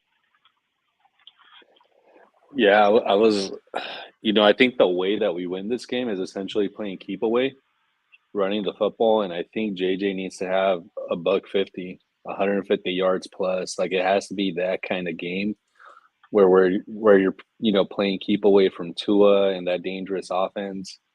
And as much as I would like Jacoby and Hunter and Devontae to eat in this game, it's hard to throw against Ramsey and Xavier Howard. And Javon Holland in the back end. In the league, man. It's just, I think that secondary is the nastiest secondary that we'll face all year.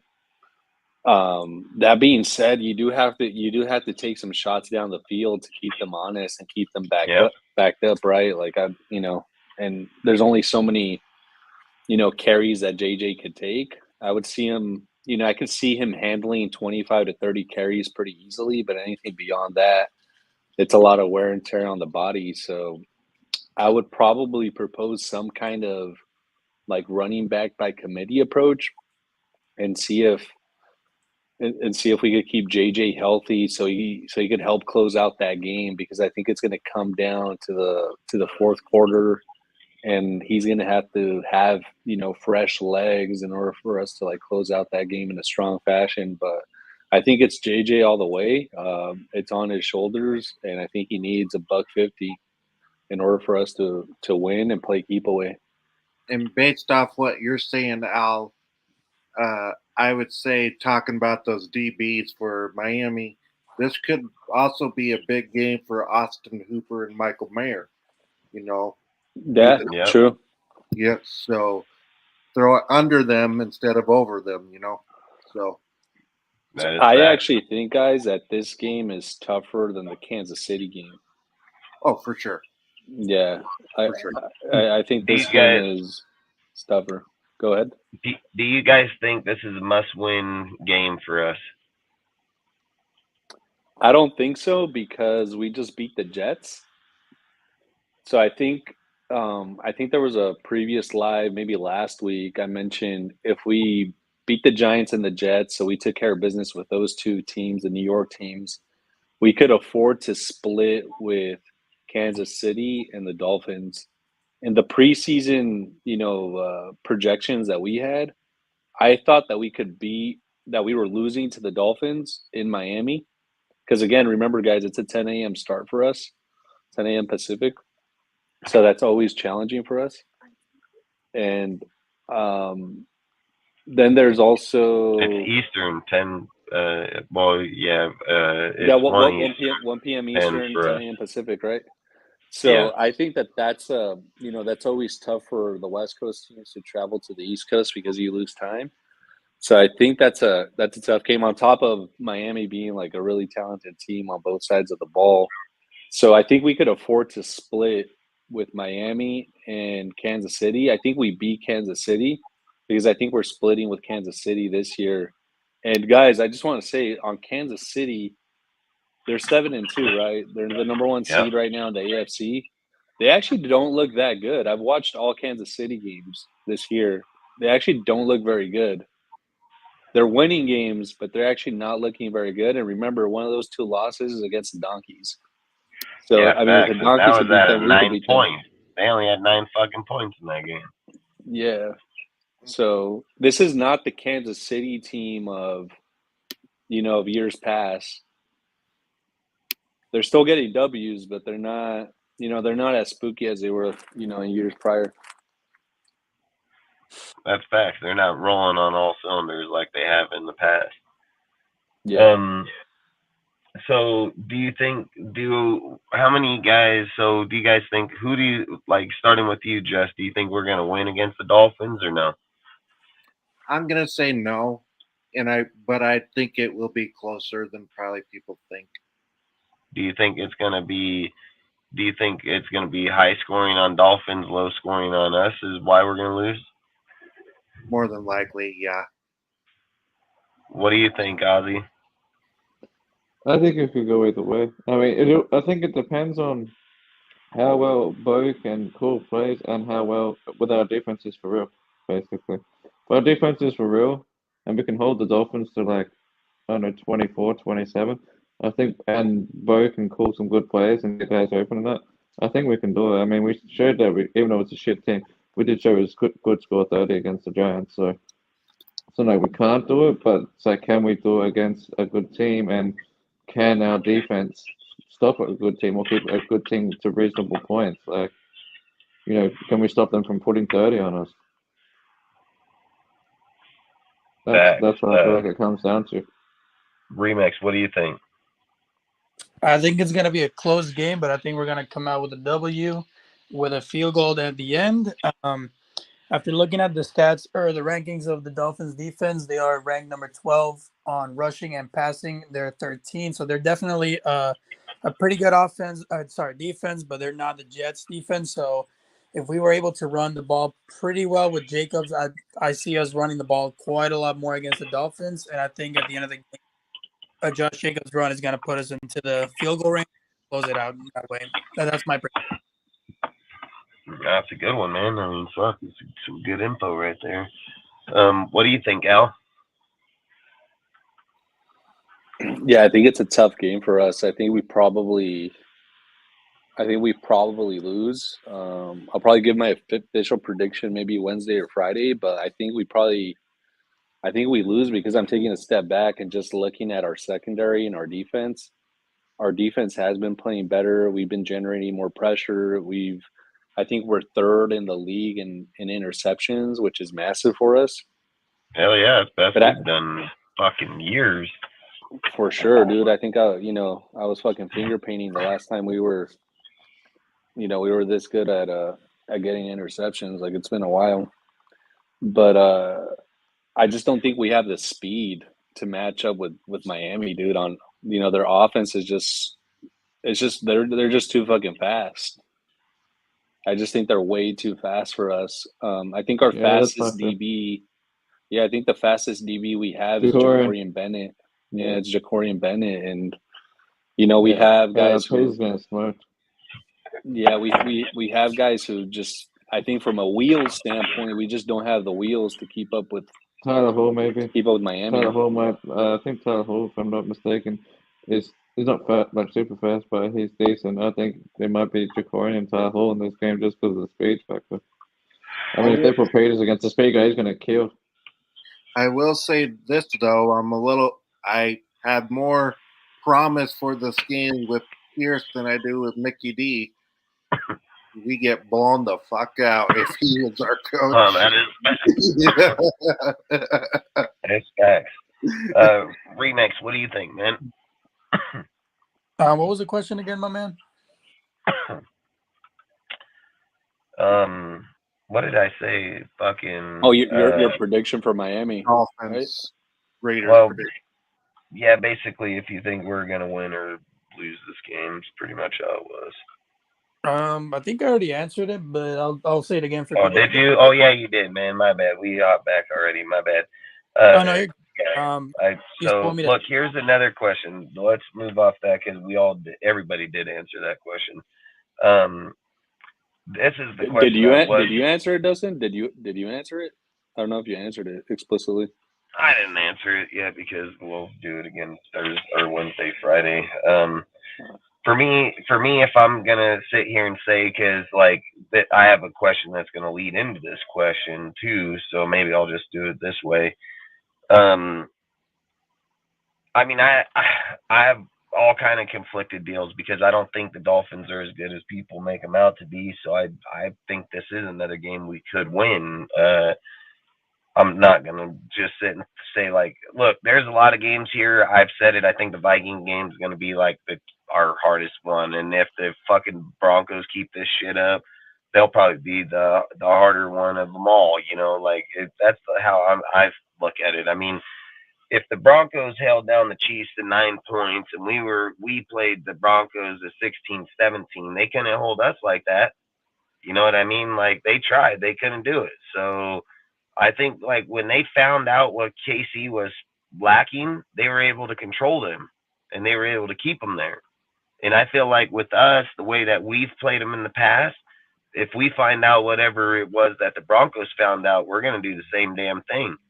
And the problem is I would agree in the past that Kelsey would run all over us and he would beat us in the Chiefs game.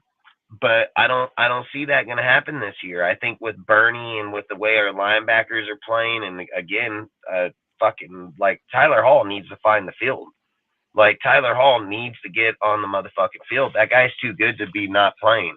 That guy is strong as fuck too. I don't know if you've seen that play where he grabbed dude and stopped him by one fucking hand off the side of him and literally put him in a spot, bro. Like literally. So I don't know why Tyler. Fuck, he's strong, he's smart, he's quick as shit, dude. He's all over the fucking place, dude. Like, I don't know why Tyler Hall don't have a starting job on there, and I don't know why he's not playing over Meek, dude, because he's a good player. So, but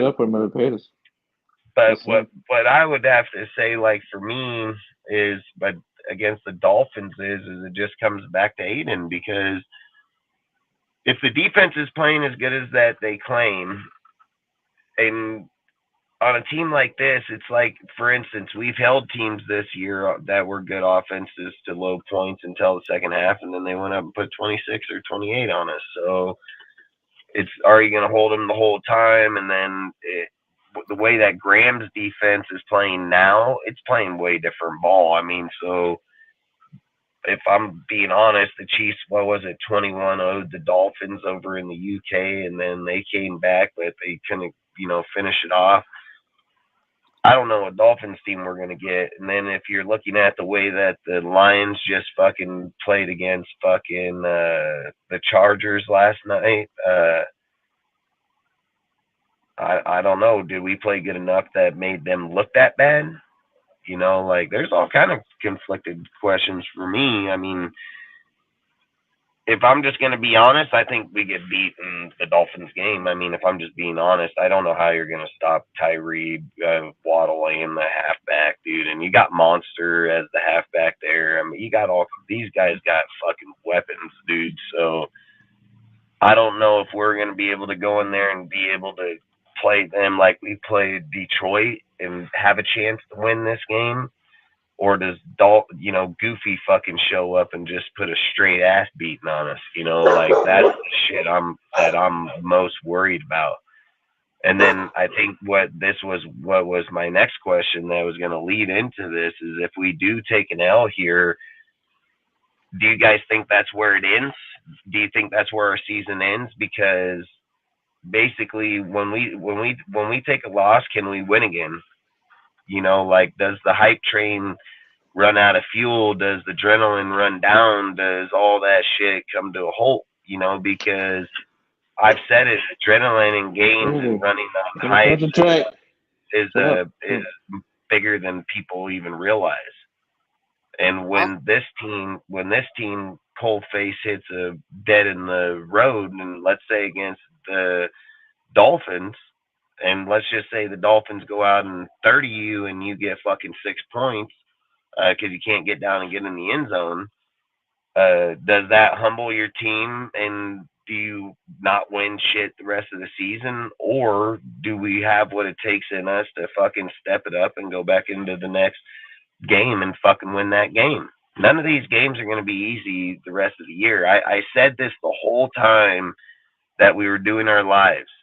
These last 5 games was probably the easiest stretch in all of football. So when you're going into this next stretch, it's probably one of the hardest in all football. You know what I mean? And most of these teams are playing at a pretty good level. And not only that, not good. Most of them are playing at great levels. I mean, I don't know if you guys seen the Courtland Sutton pass, dude, by Russell tonight, dude, but Russell was about to get his ass sacked up in the backfield. That motherfucker just juked the shit out of that fucking guy that was coming after him, turns around and just throws up this fucking pass right on the sideline, and Sutton just fucking grabs that bitch and then toe drags himself on the sideline. Like, dude, that was 2013 Russell right there. Yeah, I'm not even gonna lie. I'm like wild. sitting there thinking like, what the fuck just happened here? Like, where the hell did this shit come from? And then you're just sitting there and Sutton over here just tell the ref like, you fucking blind? Like, you ain't see me dragging the toe? That guy tell him fucking out of bounds. Like, out of bounds, motherfucker. They were like, bullshit. Dude, Like, Sean Payne is doing a pretty good job. You can't just be stupid to what people are doing. It doesn't matter how bad you don't like a team or an organization or not. You can't be dumb blind of what people. Yeah, their team turned around massively. So, and then that's the thing. Do we turn around massively? And then, like I said, if we take an L here in Miami, and I've said it a lot of times when teams are on where we're at. Once you fall off, it's hard to get back, man. Like, it's hard to get back. So, what do you think, Just1? What do you think? I don't think Pierce will let them be low. I've seen his press conferences. Obviously, I've seen his talks to the team, and I think if nothing else, he's the type of coach that will know how to light that fire back up again in them, and because he knows how they've been after losses with McDaniels since he's been there. And so he's probably taken some lessons from those situations of, well, what did McDaniels do that made them hang their head low? What's something I could do to make them, you know what, forget about that next week. Let's go. So it would actually be very interesting to see that from Pierce, how he responds after a loss, because that's equally important to an organization as how you respond after a win. Who do you respond after a win? How do you respond after a loss? And I don't think he would let them hang low. Man, that's facts. What do you think, Ozzy?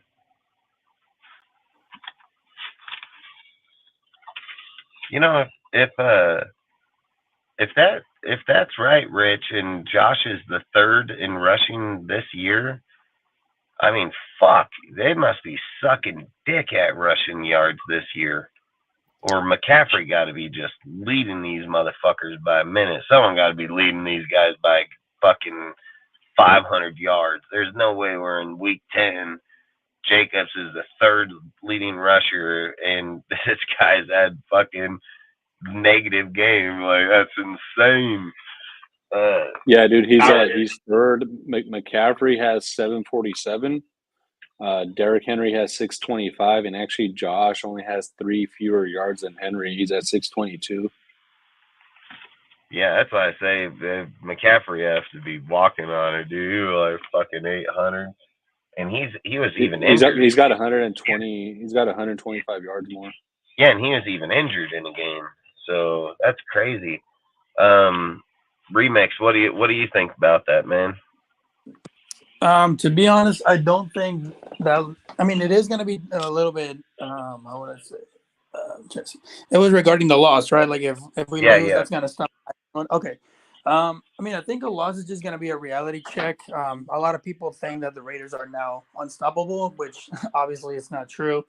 I think that if we do lose against the Dolphins, the way I see it is we lost against a good team. You know, like obviously, as you said, they're not the best team, but they're still a good team. You know, they're putting a lot of points on the board. Their defense is pretty good. So if they lose, I don't think the momentum is going to come to a halt like it has for the last couple of years where we have the midseason collapse. The way I see it is that's going to light a fire under them to want to come back for more and to potentially even, you know, take out their frustration of the loss towards the Chiefs. And I think that's still going to be a really good way, you know, to get a win. So the way I see it, I don't think it is going to suck to see the loss, but I don't think they're going to, you know, put their heads down. It's kind of like they did with Josh McDaniels, which, you know, the way they seemed or the way they looked, it just looked like they were ready to give up everything. I don't think that's going to be the same deal with Antonio Pierce.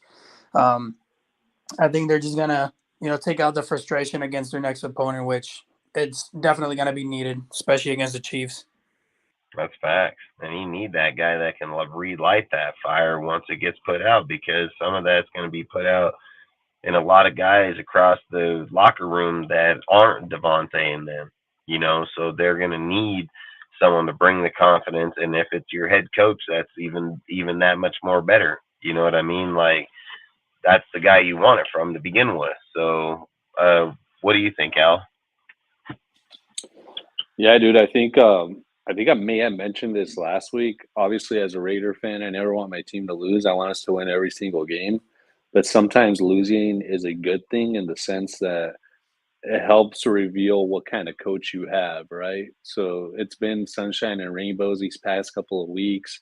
We've pulled out a couple of games. Even yesterday's game was pretty tough, right? It wasn't an easy game. It was definitely much tougher than the Giants game. But if we're going to properly evaluate AP as a permanent head coaching hire, then you got to evaluate a guy in terms of how he handles tough situations and how he handles a situation in the event that the Raiders lose, right? So I don't think that the Raiders losing is necessarily like the end of our season. I think it could be a motivator to even play harder against the Chiefs going forward. And I also think, you know, ideally we would have had a bye week already. Like, this bye week is coming in super fucking late, dude. Like, it's like week 13 or 14 for us. Do you think it hurts us or helps us? I think it does. I think it hurts us in the sense that we don't necessarily have too many players who are hurt, right? Like, it's really just like Jakob Johnson off the top of my head. Obviously, Colton Miller would have been nice to have against the Jets, but I think Illuminor ended up playing okay on the left-hand side. I think having such a late bye week with all the trauma that this team has gone through, right? Just going back even before the season started with the whole Chandler shit, right? And people forget, but that was like for the first month of our season. Like, this dude was posting all that shit, right? So you have a dude who's acting in a very erratic way. That ended up, I'm sure that ended up affecting the team negatively. And obviously then you had Josh getting fired and then Mick Lombardi and Ziegler as well. So there was a lot of turnover. And now we're seeing that was for the best, or it was for the better of the team. But at some point, like, I think these guys need a break, just like a mental break from football. And I think this bye week is getting, it's late, but that's the card that they dealt us. That is facts. It is facts. But So hopefully Dustin, hopefully with a late bye week for that last brutal stretch of the year, that means that our guys are fresh for those last like 4 or 5 games. So that it could be a good thing in that respect. It is, man. And the thing I have an issue with is like when you take away what's working, you know what I mean? Like, if everybody's gelling and everybody's all together and everybody's going, like, you don't want to have a bye week at that point, dude. Like, you want to show up each week with the same shit. Like, when you're in the middle of that type of mentality, and then you're just like, pause for a week, man. We'll resume after. Like, that can most definitely start screwing people up massively. So, like I say, hopefully it doesn't hurt us too much, man. And I mean, it's still going to leave 5 games, so I think we'll be all right. I think it'll be all right. But this is one thing on talk. We can hop off here pretty soon, but this is the next topic. We're pretty much done with, like I say, with the most part. But this is another thing. So when we were in live, I was talking about if AP was to lose this game, that Jim Harbaugh would shoot up to be the number 1 candidate by a mile. And what's even more crazier is even with AP's win, Jim Harbaugh still shoots up higher as the candidate for the number 1 or the head coach for the Raiders. This is the question I have to ask when you see that, even with them winning the game, winning it the way they did, winning 2 in a row, what is it going to take for AP to legitimately keep the job if Harbaugh still's odds are surfacing higher and higher every win he gets? What's it going to take for AP and Bo and Kelly to keep the head coaching job for the Raiders? And I guess the question I'm asking you guys is, and we'll start with but is there a realistic odd that he keeps the job to begin with? And if he does, what's it going to take for him to be able to do that? Mark Davis's opinion. Not to make it so simple, but people wanted Rich Bisaccia because he got us to the playoffs. Like you said, you feel that was a Gruden type of thing, and I agree with you. I was a big Gruden fan. That whole shenanigans, I didn't enjoy that. No, hell no. I think people don't like Pierce probably because the whole Jeff Saturday incident. When he got hired by the Colts, never coached a damn thing in his life. And so they're probably comparing him a little bit to that situation, which is totally unfair. I think, and then Harbaugh's the hot name, obviously, and I think people want to force him back to the NFL. And so I think that's why maybe some of this Michigan stuff is going on. So what would it take for AP? And somebody came out and with the lawyer's suit and everything with Michigan, somebody hand wrapped that hand signal deal along with the scandal deal to them. Somebody literally did that like intentionally. And what's the odds of the timing? Mm-hmm. But not to cut it off, I'll talk about it at the end. But you keep going. So what would it take for AP to keep the job? I think to keep showing improvement in the team, I think it would be really, really, really hard to get rid of him and Bo if the offense shows out these final 7 games. I think you would really be hard pressed to say, you know what, can't do it. I think they clearly got a defense in a very healthy point. If he can get the offense the same way, I don't know how you don't give him a full year, a full off season, a full draft to see what he can do. But it's just And hard then because what would Harbaugh. you consider? What would you consider the offense taking off? What would you mean by that? Like, what would they have to do to I be would considered? say averaging in the 20s for points because we didn't even get that. We didn't get 20 points until that Giants game, I believe it was. And so if we can And then average, even in this one, we reverted back again to yeah, 16. well, that's the thing, right? So I think if he can get it to a place where we're averaging in the 20s the final 7 games, I just think he'd be hard up to get rid of him. But with Harbaugh being potentially truly available, it's the biggest wild card ever. It really is. What do you think, Ozzy?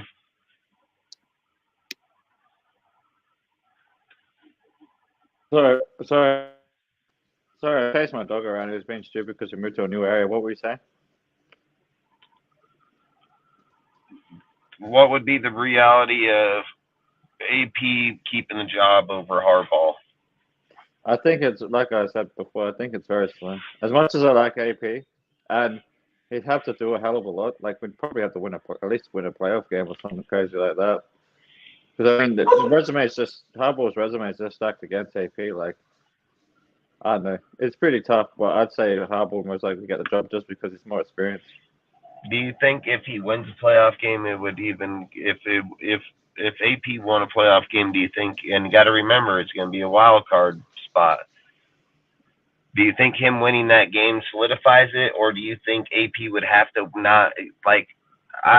So what I'm trying to ask is a wild card win enough, or is he going to have to win the next game after that wild card game to? I think even you'd have to win the consideration? wild card game and then at least be competitive in the following game. Like even if we lose.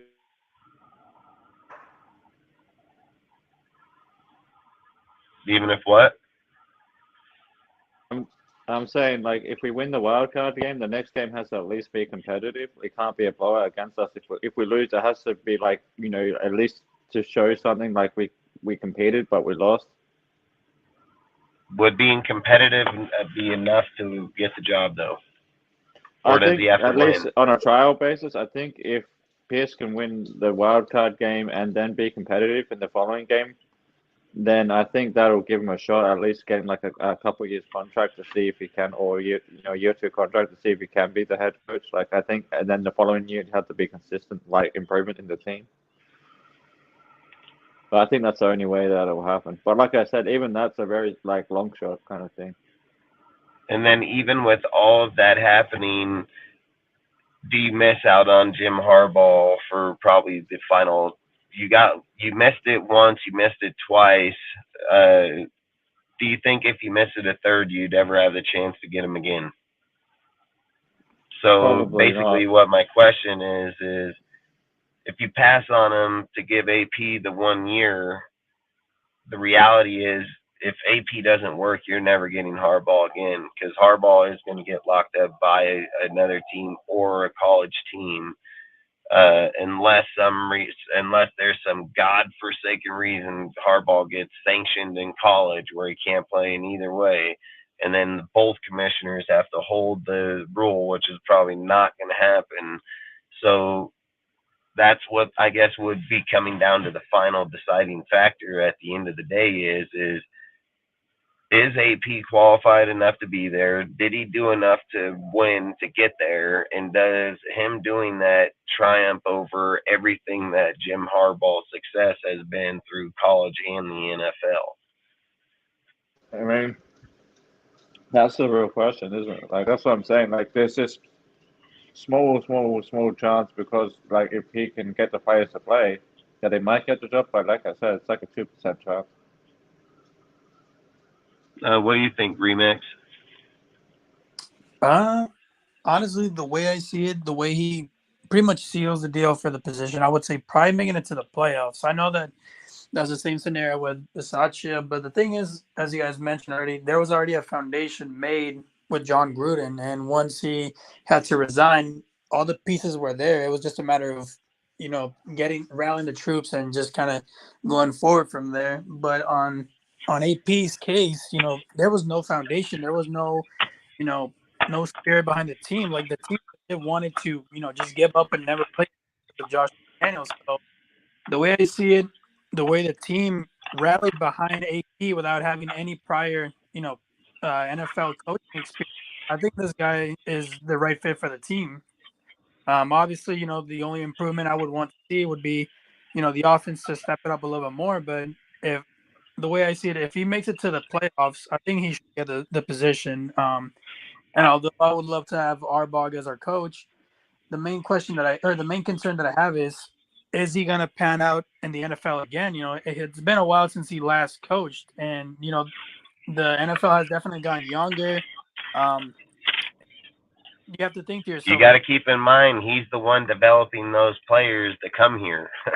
I mean, that's absolutely true, absolutely. But the thing is, do you think he's still capable of keeping up with the young, the young coaches, the young players that are more mobile, like before his time? There's a lot of factors to it, but at the end of the day, well, this would be the question I would ask in what your comment is the fact where I did bring that up earlier about him, the foundation not being here, right?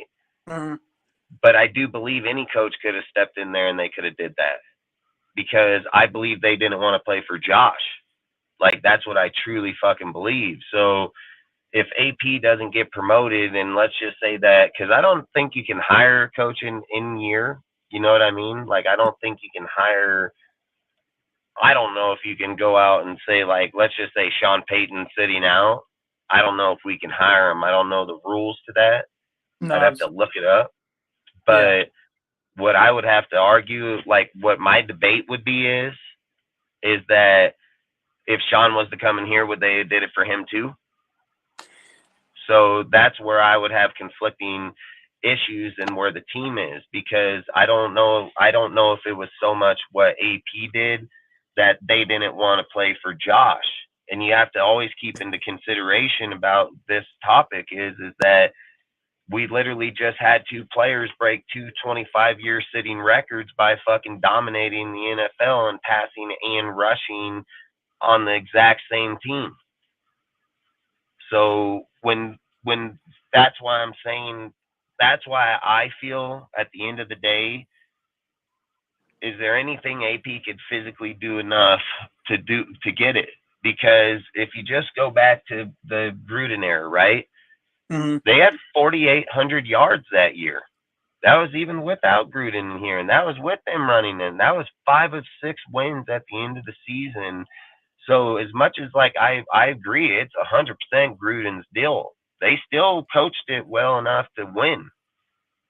So if you use that logic that they still coached and managed the game well enough to win those games, why wouldn't that logic work the following year with the same exact stuff? And that's where I think the issue becomes. That's where I think the issue will become, and it's going to happen to AP the same way. The reason why the following year is not going to make the transition the same way is because a lot of the coaching staff's not going to be here because they're going to leave. They're Josh McDaniels people. They're only here till the end of the contract. Then they're going to have to be convinced to be staying here if they don't have better options somewhere else. Players are going to leave. Then they got to bring in players. They got to bring in personnel. I've brought this up before in conversation. Does Pierce even have any connections to anybody out there that he can call OC, defensive coordinator, or anybody? So let's just say at the end of the day that Bo Hardegree doesn't work out, or let's just say Patrick Graham just falls off, right? Because these are things that could happen. Mm-hmm. Are we resourcing AP's resources, or are we resourcing Champ Kelly's? No, because if we're resourcing Champ Kelly's, that tells you right there that he shouldn't be in that position. He has no playbook. He has no resources to any people across the NFL. And when you go to drafting, where's his resources that come from there? Where's his intel? When you go to Jim Harbaugh, you talk about the youth and the so on, right? Well, here, I'll bring it up. I think 100% he's going to make the transition. Harbaugh has dominated fucking Michigan, not only since the first time he gone there, but he dominated even more the second time around. His team is one of the best out there. He's going to probably have 18 to 22 draftees that come out of there from Michigan. It's going to beat Georgia. The most fucking players drafted from a college is going to be from his. He's the one that developed those players. See, he didn't get them given to him like people are going to get them given in the NFL. He made those players. He developed, and he not only developed them, he carried that on all the way through the 4 years, 3 years, or whatever years these guys are doing it. And then not only are they doing it, the guys behind them are doing it.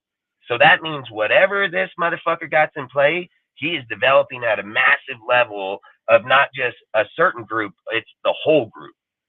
So I think when you're looking at building a team or trying to restructure your franchise or restructure the organization, this guy got massive insight over anybody, period, in my opinion. Not only has he's played these people, the best players coming out in college right now, he's probably coached and played against and scouted them and knows what they're doing, dude. Like, he has the experience on who they are and and what players are coming off of their teams.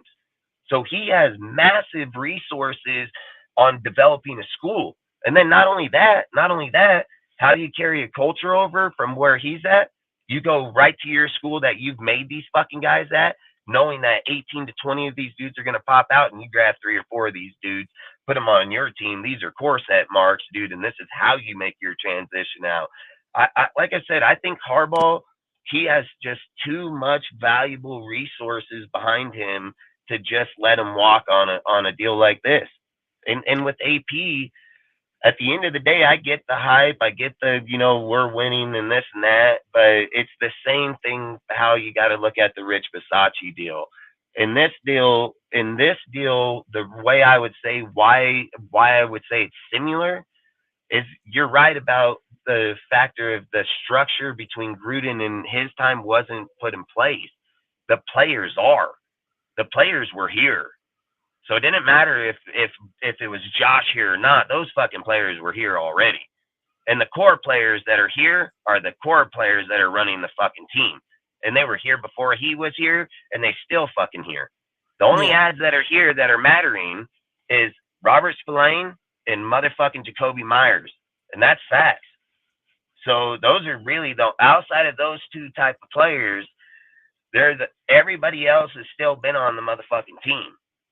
Yeah. So outside of Hall or Peters, which I give 2 damn shits for, that's all I'm saying is like when you have to look at the base, man, you have to look at the whole principle, because if we're just looking at a name or how people are hyping behind them, that's not how organizations are built. Organizations fail because of these type of things. Resources are massive inside of a deal.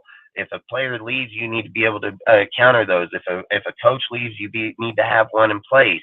I keep saying it like this, right? Would you go into next year knowing that your roster is going to be AP, Bo Hardigree, and Patrick Graham, right? That's how, and Champ Kelly. That's how your core is. Yeah. And then you would have the option, literally sitting right next to you, that would probably be Dobbs or Dorsey at the GM, which both are massively proven fucking GMs and massive proven player talent, developed and everything. So they have massive high ceiling. Yeah. So then there's your 2. That's your 2 options, because those are Jim's guys. So it's going to be one of those 2 dudes, 100%. Then if you look to the defense, his number 1 guy is Vic Fangio. And Vic would probably up and pull from Miami to come right here with fucking Jim Harbaugh. That's his guy. So, and look, even if we were just to say that he doesn't, right? Let's just say that, well, Vic likes what's going on over here. He'll probably stay here, right? Let's just say, but I highly doubt it, but let's just say it happens. Jim's resources are fucking beyond next level. Not only does he go through he can go right to his fucking brother, John. and be like, hey, who you got for a fucking defensive coordinator? And they're gonna fucking know. Look at the guy they pulled from college that took over their dude that been sitting there for 20 years, and then now they got this guy playing ballin' ass defense for that team from college. And that's all I'm trying to say is that certain families, certain people have way massive more resources than other people. You know what I mean? So for me, that's the only reason why I think AP is just. To me, I feel like he would have to win the Super Bowl, man. I mean, if you Yeah. just look in history of how we did Rich, how you do what was the quarterback for the Eagles? Fucking The backup that won it for the Eagles, or the backup, the white Oh, guy, fuck Wolves. Foles. Yeah, he even got shit canned. You know what I mean? So all I say is like it's got to be a substantial fucking deal here. And look, it's nothing that I'm not saying that I don't like AP. I like him a lot. I think the dude's a great guy. I think he's awesome. You know, I think there's got to be a lot of questions that got to be answered at the end of the year. Is that Yeah. at what point do we quit doing things like that? no, You know what I mean? Yeah, I get what you're saying.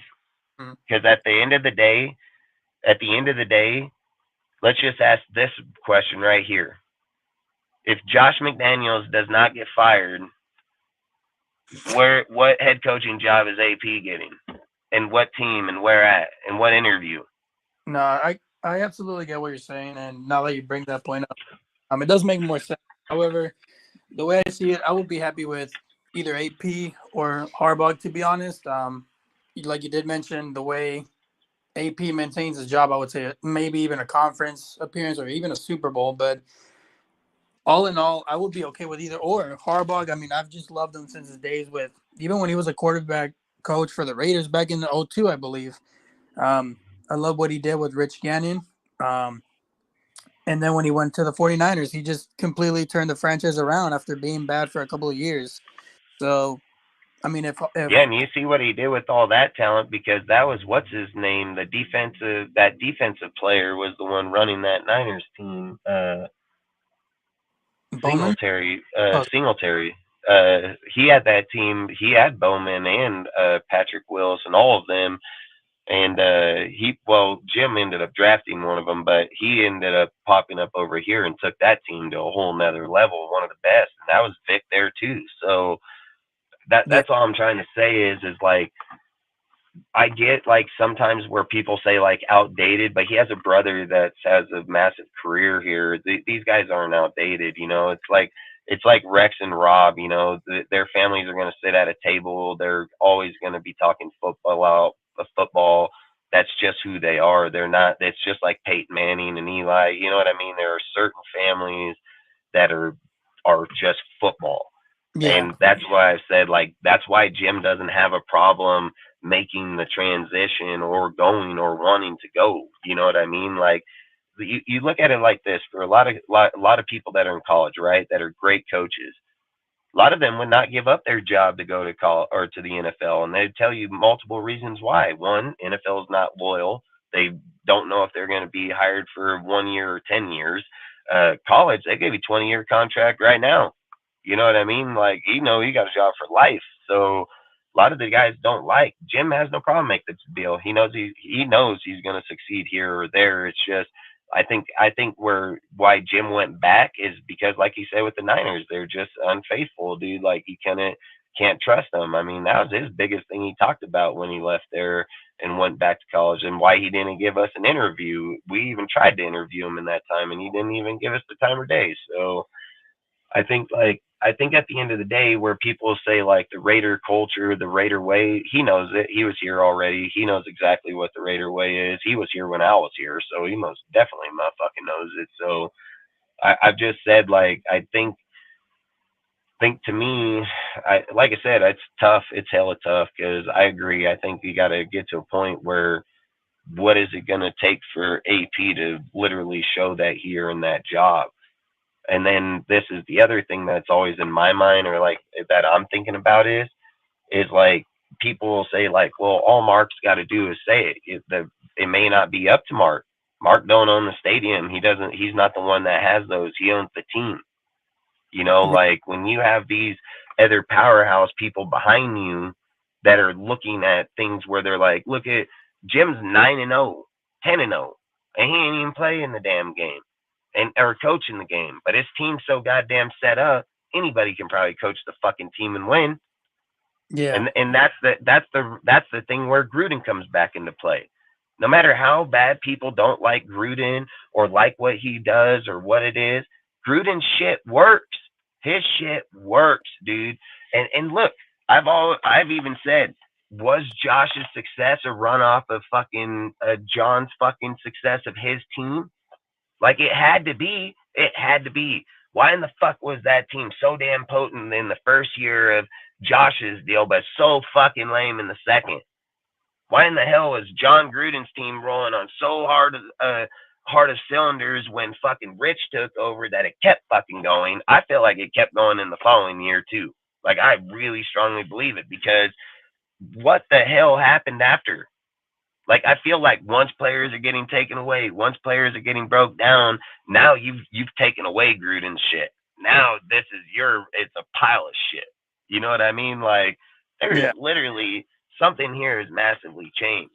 And look, that's why I said, like, with AP, I hope he gets it, man. But I think, like I said, if he goes into the Chiefs and sweeps them, man, he might get the damn job. Like, I think that would probably be enough, just because of the fact we haven't beat the fucking Chiefs in years, let alone sweep their ass. So I think if he was to sweep the Chiefs, he would probably, let alone get the job just like that, because I've said it, at the end of the day, you want to beat your divisional rivals. You're not worried about anybody else. If you can go over here and beat the division, you're going to get the first spot anyway. So I think, like, at the end of the day, I think that's a main battle for us, is to beat our divisional opponents, where we've always won and won with the Chargers. We've been swept by the Chiefs, and we usually sweep the Broncos. You know, so like I said, man, I agree with you 100%, because I see it both ways, just like everybody else. It's just the things that the reason why I bring it up or talk about it is because why I think it's so valid is because, like I said, if Harbaugh's chances gained, because even after the win, I mean, that's where it starts telling me is like, well, okay, what the hell is AP gonna have to do where he's not gaining? You know, and I've always said Vegas odds are gonna know shit way before anybody else, because they're putting out fucking millions and billions of dollars out in gambling money, dude. And I've always said, if you ever want to know where somebody's gonna or trade or player's gonna happen, just go to the MGM bets, the bet, and you'll see where they're fucking they'll dip on a player or raising a player. They're gonna know hours before anybody else is gonna get wind of that shit. And that's all I'm saying is when you keep seeing it on Harbaugh keep gaining, they're not gonna go dole out that much fucking money to people to just fucking turn around and flip it. If I go out and put money down on Harbaugh right now, that's in high odds. Let's just say Harbaugh at 7,000. And then let's just say that after people figure it out and it starts to fall and their payout drops to 500, I'm still getting paid at 7. Same with everybody else that picked that shit at the same time. So all I'm saying is like, they don't put those out there if it's not, you know, and that's all I'm saying. And don't get me wrong, we're in the middle of the year. It can most definitely go the opposite way, but that's the only reason why I brought it up tonight. It's not that I think it is. It's not that I have any issue. I'm just saying, when I seen it in the betting odds, that's what I do, is I bet my fucking money. I'm dang good at it. And I'm telling you, when you see shit like that, it's just indicating to me, if I was looking at it for another team, like if I was just looking at that player coach for another team, my instinct would be like, fuck, good luck. That's exactly what it'd be. So now that it's our guy, I can't just say, well, good luck, because other people won't like it like that. So then you got to figure out how are you going to talk about it that's going to say, like, okay, what does he have to do to get to that point? You know, like, that's what I would say. And then that's why I say, if he takes an L on the Dolphins, you know, the odds are going to get even more. And then if it goes in, like I said, I think the Chiefs would be the only thing that would save him, is the sweep of the Chiefs. And then Or if he doesn't beat the Chiefs, I think if he gets a wild card spot, I don't think a wild card spot's going to be good enough to win. I don't think he can win the wild card and then be like, yeah, that he should. He's going to have to win the wild card in the next game too, and then lose in the what would that be? The conference final, AFC conference final. I think if Yeah. he goes there and loses, he would be entitled to the job. Like I don't think him winning the wild cards. I don't think it would be good enough in my opinion because you have to think about it. You have to think about it and listen. I'm not saying Jim's just gonna come in here and just gonna go straight in and go win games, right? Like I'm not gonna say that, but there is something that I've always said: numbers don't fucking lie, and his numbers don't fucking lie, and his numbers have never indicated him not winning. And no matter where he's been or what he's done or what team or what school, Harbaugh's numbers have never deplenished in any NFL or college sport. So to imply that his team's at the best of its that they're on firing on all motherfucking cylinders, that his play style would just differ in it coming here and knowing that he's going to get the drafts of those it just no, there is no way. So that's why I would just say why I'm saying why I feel like that's going to be that defining deal is it's not about us just winning today. It's about winning for 10 and 15 years down the road. And if you get a guy like Harbaugh that can break down the whole entire organization, listen, I felt like what Gruden was doing, if he would have got to get his fucking 5 more years or 10, it would have worked, dude, and it would have been there for a long time. Because I said he got rid of Khalil Mack, Amari Cooper. He broke down our whole defense and offense. Fucking they literally rebuilt up that whole team. And yeah, did he suck in year 1 and 2? Yeah, there's no arguing that he was just as bad as he was year 1 to 2. Literally 3 and 4 was where it was, but year 4 is where it really was because you watch Henry Ruggs get drafted, come in 400 yards in his first year. People were like, man, don't know if this guy's gonna make it. Don't know. Boom, pops out, motherfucker. If Gruden don't get kicked and he don't kill that lady, Ruggs probably one of the best receivers in all football. He was about to just dominate that damn year by a mile. He was on fire with Carr. So when you sit back and look at what people sit and say, Gruden and Mayock, they fucked up on their draft picks, this and that. Look how many first rounds.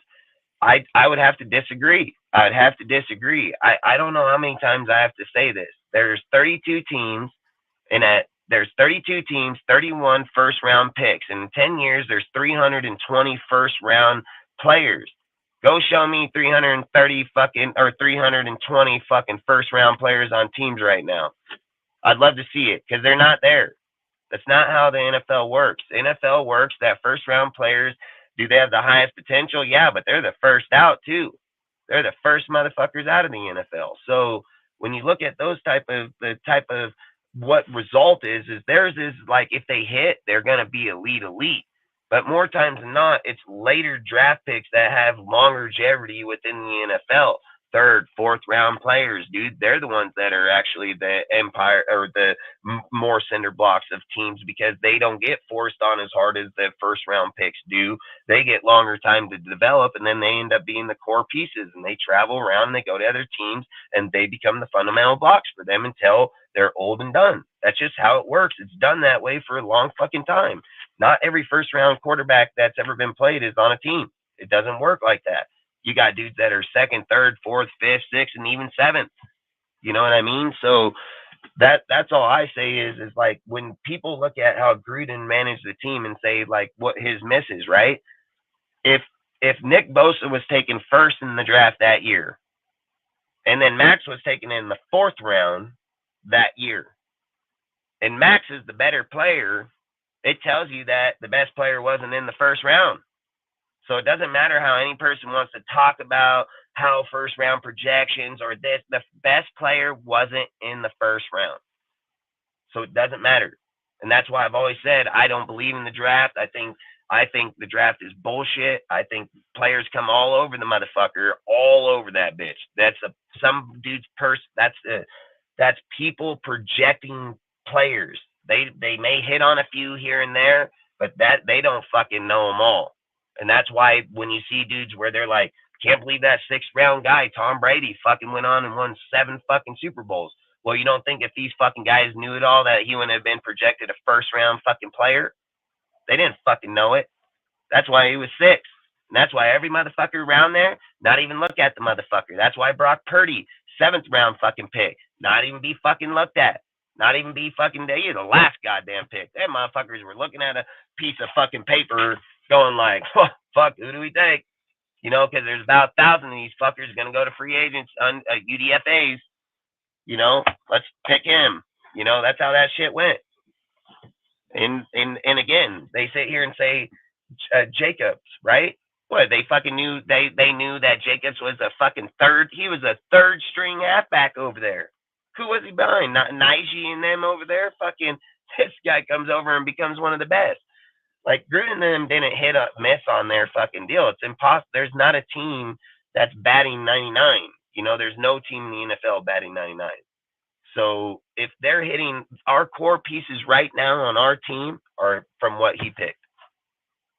You know what I mean? So I don't know. I always say, like, the reason I talk about it is because when you look at Harbaugh's skill and what he knows and what he sees within the draft, his hits are probably going to be way higher.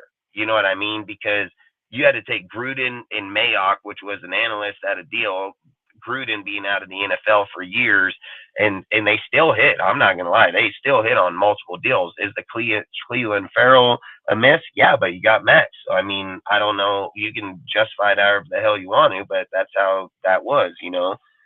But outside of it, I don't know. Like I say, the Harbaugh deal is just a discussion. I don't think it's going to – none of that's going to be till the end of the year. It was just something I wanted to talk about because it was something – that when I look at things, I look at everything, just not the little thing. You know what I mean? So, and again, it's not wrong, it's not right. I just felt I want to talk about it.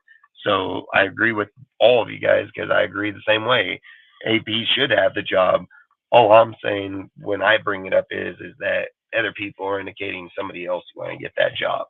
So that's why I just say, like, to us, when we talk about it, what is it going to take for him to do it? So long story short, I already yapped about that. But outside, do you guys have anything else you guys want to bring up? I'll let Justman talk. He hasn't been able to answer it. Nope. If we get Harbaugh, that's great. If we stick with AP, that's great. If it's somebody else, it better be a good someone else. That's all I'm going to say, because those are the 2 that are on my board right now, and I got to be honest, unless they pulled off something that no one sees coming, I'd be pretty disappointed if it wasn't one of those 2. Yeah, and kind of just to touch up at the end, just to move on from this question, honestly, if Harbaugh was to get hired as a coach, I would love to see AP still in the coach staff of the Raiders, maybe still as a linebackers coach. I think that would be awesome to keep the momentum going from this year's team. Hell yeah, I'd like to see Mark force Jim to retain him as an assistant head coach in the linebacker, because then if something did ever come about, he would have it. But yeah, because I even said I didn't want to have AP get the job, because I've said if you just look back in the history of interim head coaches, they don't get the head coaching job. So it's very, very few that's even had it. So the second he got the job, it's like you were already biting a bullet already. It's like 98% don't get the job. Like, and it's nothing against them or not. It's that they have dudes like this over here, like Harbaugh, sitting in the backfield. And the thing I always keep thinking about is like, at the end of the year, you got to put a money sign behind it too. He's paying $140 million between Gruden, Josh, and Ziegler right now to hire AP. You know what I mean? Like, that's a lot of $140 million is a lot of fucking money. Like, that's not just no chump ass change. And you got to remember, coach's salary isn't paid by team salary. That's paid out of the owner's pocket. The owner pays the coach's salary. So I've always said, is he paying $140 million to hire AP, or is he paying 100? Did he eat $140 million to hire him or hire somebody else? You know, like I've always say there's bigger things behind, and as much as we want to have a person or not, when Mark makes those decisions, like I just look at everything. I'm just looking at everything. Mark made that decision when college was going to take the action against Harbaugh, and when all that shit came up. I don't think the timing is just coincidence. You know what I mean? Like, he could have fired Josh earlier in the season. He could have held Josh till the end of the fucking season. Like, none of it made sense. Why did you not fire Josh before the fucking trade deadline and let AP and them trade for a player or even get anybody? Why did you literally wait until 1 p.m. Eastern or 1 p.m. Pacific, fucking 4 p.m. Eastern, to fucking wait till 10 p.m. that night to fire Josh? That kind of shit don't make no sense to me. Like, there's too many things that have too much inconsistent. If Kelly and Pierce were your guys, you should have fired these two fuckers and let them make a change within that week. You're telling me the team that's playing right now, if they weren't able to trade for Sweat, Williams, fucking Chase Young, that we wouldn't be a better team? Oh, that's crazy as hell. You know what I mean? So there's parts of me that make it feel like that shit's either rigged or Mark's just dumb as fuck. Like, literally, because it's like Mark checkmated himself in the fire. You know what I mean?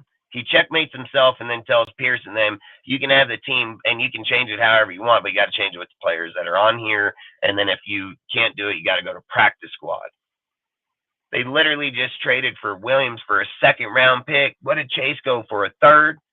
What did Marcus Sweat go, or Sweat go for? A 2nd? Yeah, I see what you're saying. The timing was very odd. And it does make you wonder why it went down the way it did go down, because Champ Kelly has made minor moves with practice squad, with Jalen Smith, Brandon Parker, Christian Wilkerson, and I bet you he would have probably made at least a trade for us to gain a player. I don't think he would have gotten rid of Renfro or Adams like everybody was talking about. I think it would have been more about us gaining a player. So, yeah, the timing was very odd. Matter of fact, when I woke up in the middle of the night and I saw that, I thought it was a joke. Because it's like, you're doing I did too. I thought it was that fake account. I thought it was that fake fucking Adam Schefter account. 1 a.m. You know? Yep. So, but I got to sign off, Dustin. But thank you so much for having me. Heck yeah. Heck yeah. Nope, I appreciate you too, man. Thank you for stopping by, man. No, I just felt like all that stuff was weird as hell, man. Fucking, we're gonna hop off too, Remix, dude. But no, but I appreciate you being here and everything. And like, I just feel like a lot of things in the Raiders deal, there's too much coincidences to not line up. You know what I mean? Because they would have had to know beforehand. Like, look, if we were in any stable organization, they would have did it that way. And the other thing everybody's got to keep in mind that I think a lot of people forget, Champ Kelly was hired first, and Champ Kelly is qualified to be the damn GM without Ziegler. Champ Kelly just agreed to the Ziegler-Josh deal is the only reason.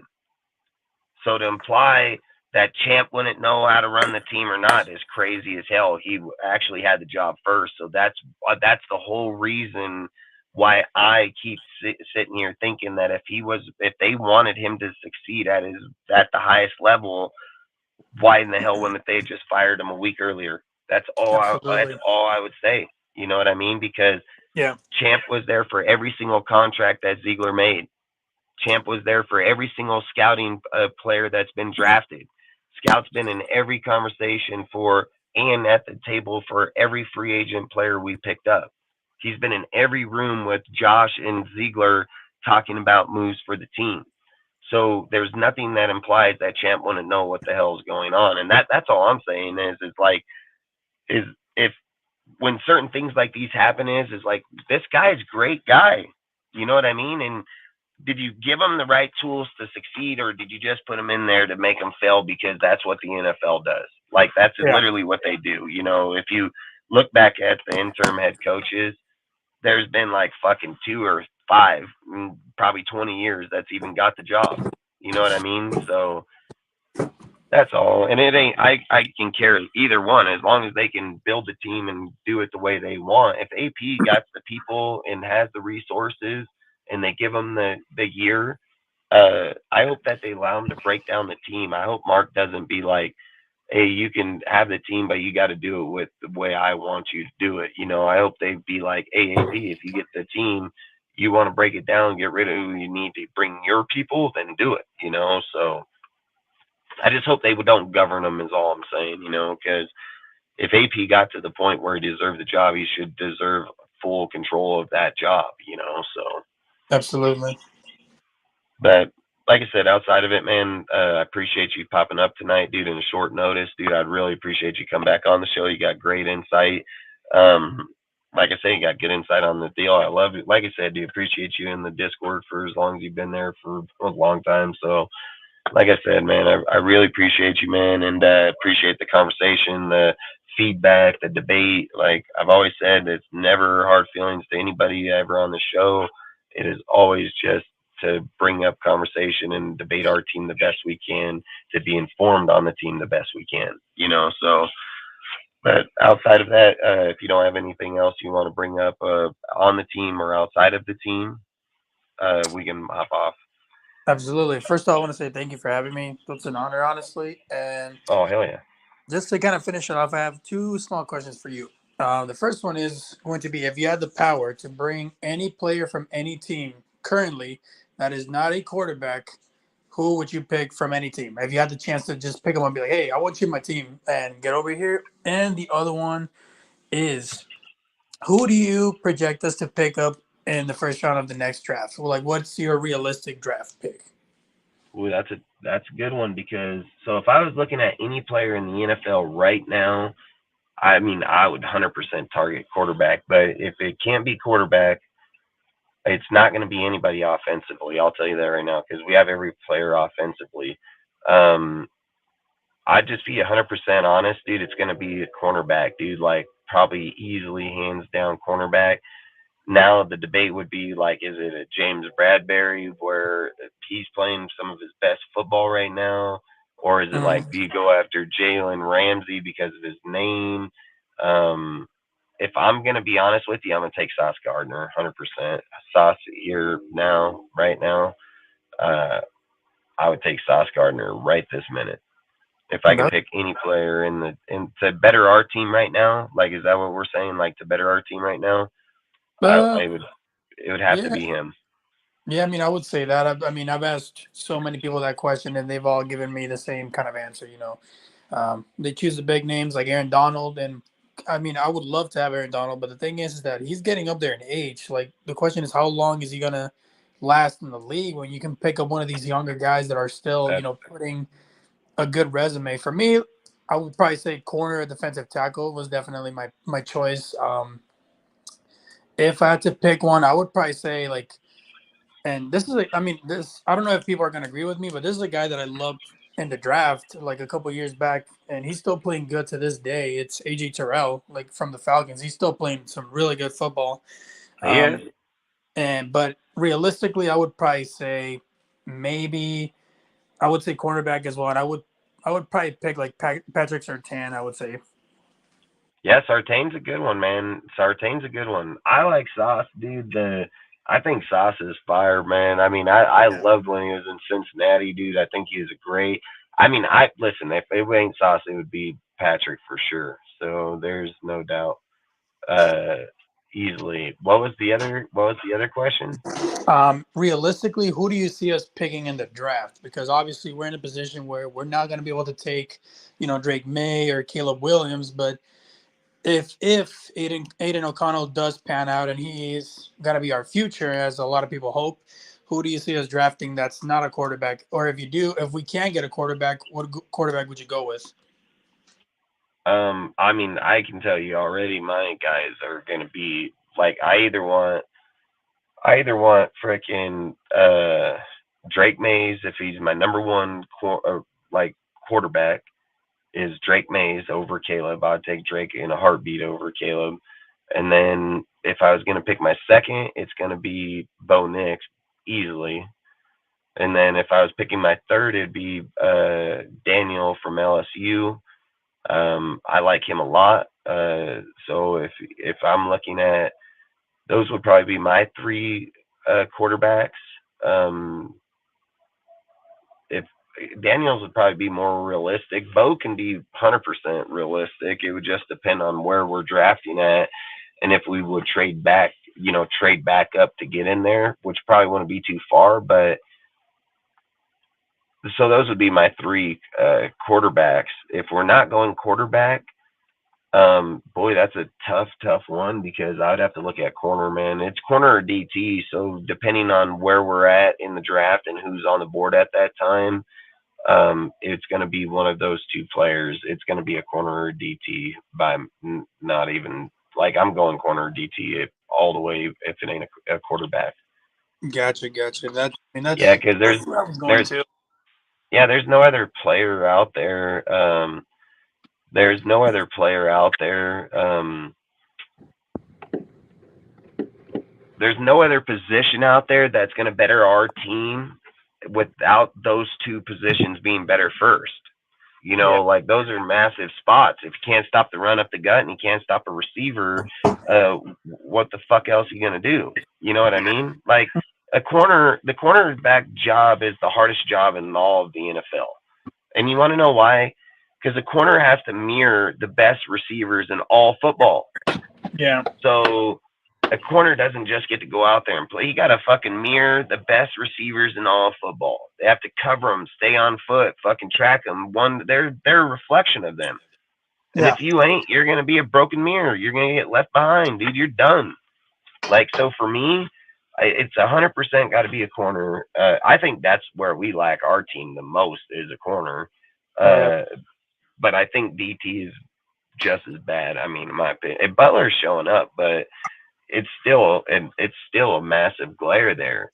And then the safety position is just counterfeit, because I don't know at the moment what safety group's showing. Is it motherfuckers doing the job or motherfuckers not doing their job? So, like, safety, I believe the players are there. I really like Epps, and I've always liked Morick. It's just Morick will show up in certain weeks where he plays like he's a fucking stud, and then the next fucking few weeks, the motherfucker don't even look like he knows shit. So, and Epps, he gets a pass because he just came from another team. So he's got to learn, but he's still out. But now he's playing really good football. So Epps is all over, dude. So, like I said, those two spots would be for me, man, is DT and corner. To answer the name, I would have to look at the board and see where they're at when we're picking. Yeah, absolutely. Then I can answer, because what do I tell you? Kool-Aid right now, fucking he'll be off the board probably by the time we get to us. So yeah, and just to kind of toss this last question, just so that we can get off on a good note, is what do you think is the percentage of us getting Harbaugh? And if we can't get Harbaugh, who would be your next candidate? If we don't get Harbaugh? Yeah, but like, first of all, like, what do you think is the percentage that we get him? And I think like, if you're asking me, like, right now, what do I think our percentage is like, are you asking, like what do you think is the percentage? Are we asking, like, can we get him out of college, or are we asking, like, him coming to the Raiders as the head coach? Like, I guess you can say both. Like, what do you think our percentage is? Like, hey, like, you're having issues with Michigan. Why don't you, I think if Mark tells fucking Harbaugh he can be the head coach of the Raiders, he'll take it 100%. I don't even think there'll be a debate. I don't think he'll. The Michigan pulled the contract on him for his contract just because of everything that's going on right now. Yeah. Harbaugh literally said last year or 2 years ago, that if the Raiders offered him a job, he would have taken it. So I believe if Mark was to call Jim and tell him that the job was his, he would take it in a heartbeat. So I would say 100%. Yeah. I don't think that's the problem. I don't think that's the problem. I think what the problem is, there's probably two problems, realistic problems. One, the sign stealing problem is nothing. It's the least amount of anything of anywhere in college or in the NFL. The scandal problem, that's different. That can cause sanctions. And that can cause sanctions within both deals within college. And Goodell has also spoke on the fact that if those sanctions were to be upholded within the college, that he would uphold it within the NFL, in which he did do that against a Indianapolis Colt employee. So that's where I think the real issue would come down to. And then you can't shoot yourself in the foot by saying that and then lose AP because of the fact you see what I'm saying. So I think what they're going to do is going to be the smartest thing, because one, they don't have to declare the job to AP at any given time whatsoever. So AP can go play out the rest of this year. He may not even be notified until next year sometime. And it may be in fucking February, March, April, fucking when the new league's starting out. So they don't have to tell him anything. And it's probably the smartest thing because of the fact that, and the reason why is because college football is over in week 13 of their season. So week 13 is the end of theirs. Then they go into their playoffs, which is going to go into December and January, which is going to be the end when we're going into the Super Bowl. So, like I said, it gives Harbaugh all the time in the world, man, to finish out what he's going to do in college, what he's going to do with his team, and then fucking be able to sit and say at the end, okay, you took your contract from us, and Mark can turn and say to him, hey, I'll give you $15 million a year, come here to the Raiders, like. So I think if that's what Mark's intention is, it'd be smarter to wait till the end of the year anyways. Like, you don't want to make you're not going to make any indication right now of any hiring of any coach, because I think you would take away morale here that these people do believe that it could be him, AP. I don't think you want to do that. You know what I mean? Like, I think you would bring that up as if we were losing and everybody sucked, even within term that the conversation would be like Harbaugh, that would uplift you, like give uplift to your soul. Like, hey, we're going to have a good coach next year. If you're asking me, like, dead ass, like if we're just going to be dead ass honest, and you're telling me that if I can't pick Harbaugh, who would I want the next guy to be? It's 1,000% John Gruden, dude. Like, I'm just going to be fucking honest. Like, yeah, dude, I don't think there's any other guy in the NFL that's going to change this fucking team. Listen, we've been through 12 coaches. We've been through everybody and their moms. I've said it. People want to talk about Del Rio, right? They say Del Rio was one of the best coaches and we should rehire him, right? I'm going to tell you straight up, fuck no, because Del Rio was the one that gave away Musgrave for Todd Downey. So, and that was in year 2. That wasn't in year 1. That was in year 2. So, fuck no, I ain't taking Del Rio for shit, nor is anybody else. So that's why he's defensive coordinator, not a head coach. So, no. And look, if we're just being honest, man, let's just be honest. I get it. People want fucking, what's his name? Brad Johnson from the fucking, from the Lions, right? Yeah, but look, he couldn't even do shit against us. Why would we want him? Like, that's the things you have to look at. And he's only an offensive coordinator. He ain't got no experience in breaking down a fucking disgruntled organization in the Raiders and rebuild it. Like, fuck that. I'm not trying to go with him, Beanie, whatever that dude's name is from fucking. Look, if our organization was just lacking a head coach, I'd be all for those fucking guys. But the odds are they're going to come in here and they're going to bring their personnel and they're going to still fucking suck, because that's just been the history of the Raiders. I've said it is. I don't care how people look at John Gruden. John Gruden was here in 98. John Gruden was back here in 2018. And he's the only motherfucker that's had success to the level of where he was at of any fucking type both times around. And not only was he on, listen, we can't look at it and say like, Well, he was in his first 2 years. I agree 100%. But the problem is we're not letting other coaches have more than a fucking year, so it's not really going to fucking matter however people want to look at the 1-year coaches. That's just Mark and them don't fucking give a fuck about them. So it's not going to matter. The difference is they know Gruden can do it. They know Gruden has done it, and Gruden didn't just do it once. He did it fucking twice. And if Gruden's ass was coaching that team that year, he would have taken us to the playoffs, and he probably would have beat those fucking Bengals, dude. Like, that, there's no fucking doubt in my mind. Gruden, when Carr and them, they were rolling on all cylinders. I said Henry Ruggs wouldn't have been fucking dead. Henry Ruggs would have been in the NFL, lighting up the fucking NFL. You'd have been over 1,000 yards easy. Probably would have been over fucking 10, 13 fucking touchdowns easy in year 2. You know what I mean? Like, that's all I mean. And I don't know if I said him dead, but I meant the woman dead. But, you know what I mean? Like, that shit wouldn't have happened under Gruden. That shit would not have fucking happened. I keep saying this. The Damon Arnett deal. Damon Arnett played decent football in year 1. He did that with the fucking cast on his hand, dude. And he got fucking leveled by fucking Abram. Abram knocked his ass out. Like, again, John Gruden didn't have the problems that happened when he left. That shit was happened under Bisaccia, you know, the guy that everybody likes, and how he's such a good coach. Yeah, you can be a good coach, man, but they don't respect you like they do Gruden. They know Ruggs wouldn't have went out and drank on the bye week like that if it was Gruden. Because you know what Ruggs would have told his fucking wife? Ruggs would have told his wife, fuck that. I am not listening to fucking Gruden bitch at me because I'm hungover, can't deal. No, babe, I'm not fucking doing it. But you know why he did it with Rich Bisaccia? Because he knew, oh, baby, he's my best friend. Don't worry, he's a good guy. That's exactly why he did it. And I've always said, dude, I've never said that one time about my coaches. Our coaches are good people, but they're the strictest motherfuckers I've ever met in my life, too.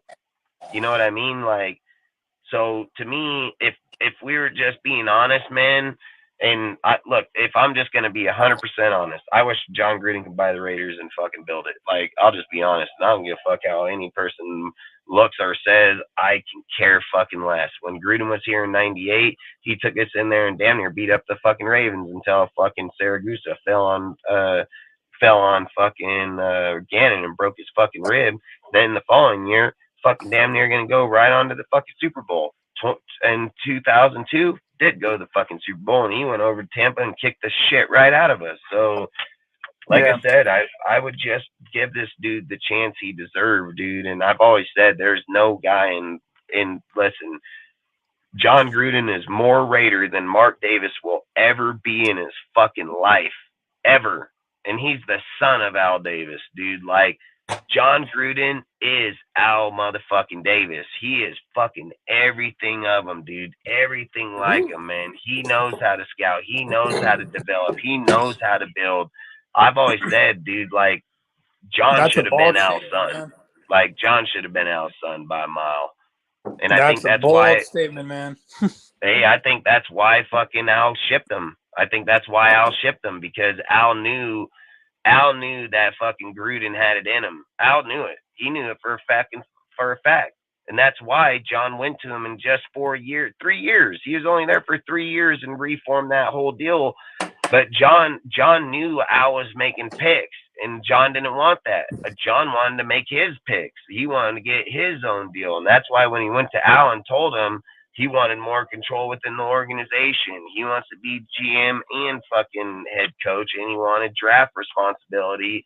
And Al said, yeah, all right, sure. And then fucking called up Tampa and said, $7 million to fucking first. You have that, motherfucker. Like, when people impede in what you're doing, you're not going to do it. And look, every person would say that this is the same thing every person says about Al.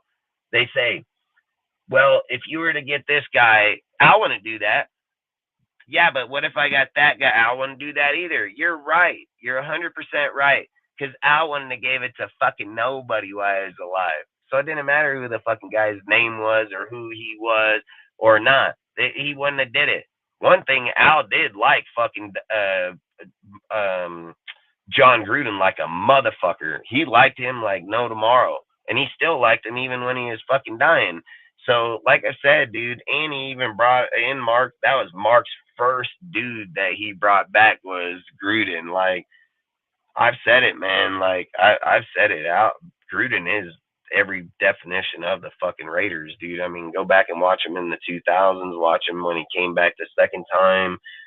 I mean, fuck, go look at Amy Tass, dude, and her shit. Bring up about how they even talk about Gruden, like, and how much reverence in them and the history of the sport. And the only thing is like, obviously Gruden wasn't a commissioner or things like that, but he was a player, but not in the NFL, and he was a fucking coach at a very high level. I mean, he comes from one of the best fucking, look, the link tree that Gruden comes from is the best link tree in all football. Look at all the coaches that are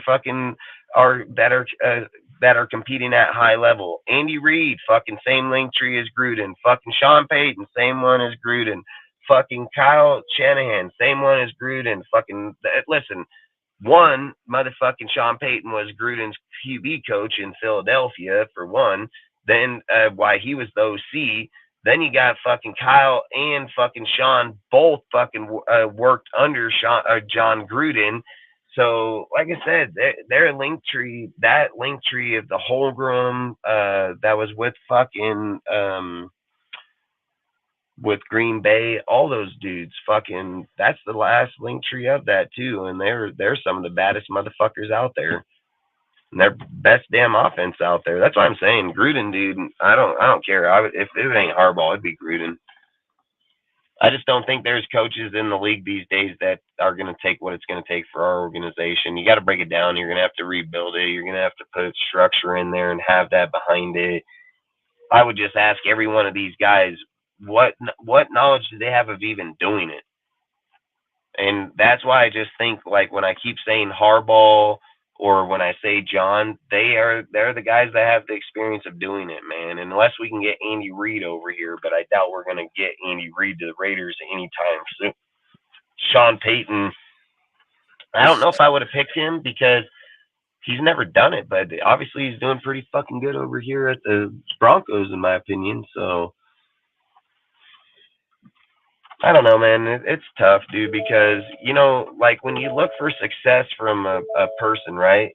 You look for success and you're looking because you're thinking that because of where they come from or what they've done, that's the only way it's going to be, like it's only going to happen. That I think that way a lot sometimes.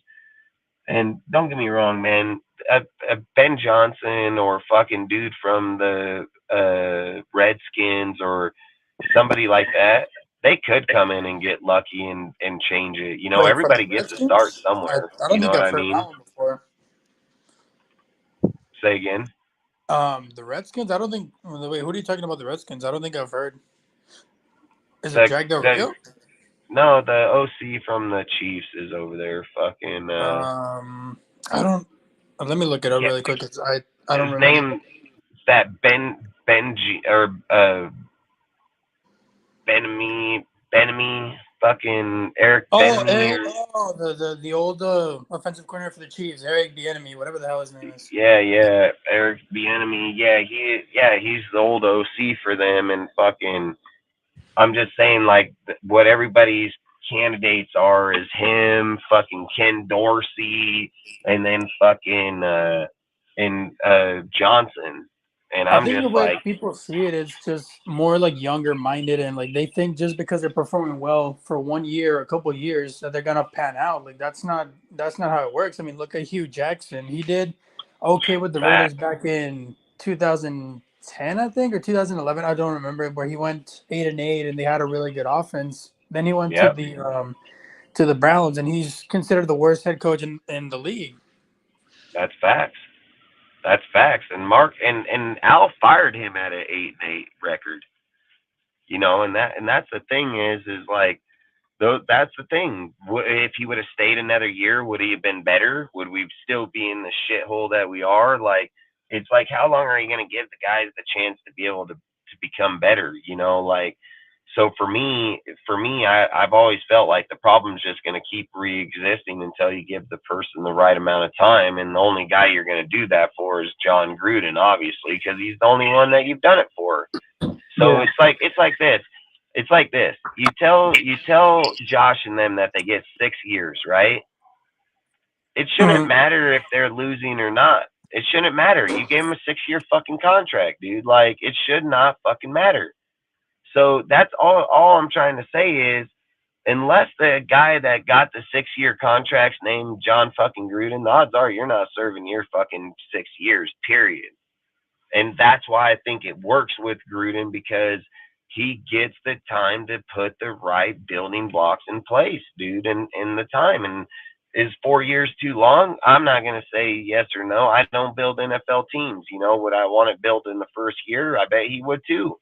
You know what I mean? But sometimes that's just not how it works. So for me, man, like I said, I think when you're going with young players or like those guys, I think they work good when they're going to fundamental organizations. I just think with where we're at, I mean, I would hate to go get a guy like that and then it's still not fucking working. Then we're right back where we're at.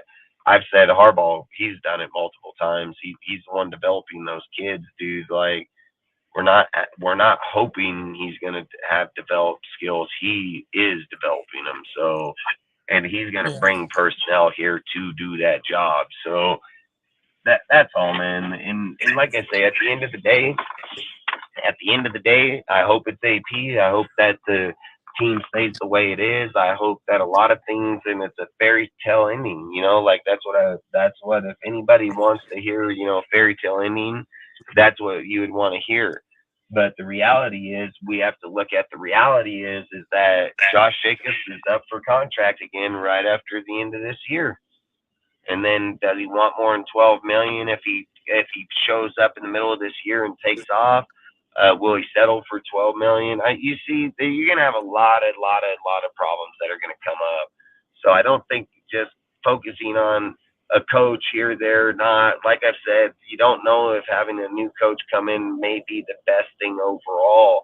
Because I've said this about Devontae. Devontae is one of my favorite players, but when you're sitting here looking at certain areas that we're struggling, right? Can't get a starting corner, can't get fucking starting DT, this and that. If we were just to give up Devontae's contract, we would have 2 starting fucking corners and DT, and the best in the NFL. You know what I mean? So Yeah. you're not just giving up a contract for 2 mediocre ass fucking players. You're giving up a contract for 2 elite ass motherfuckers.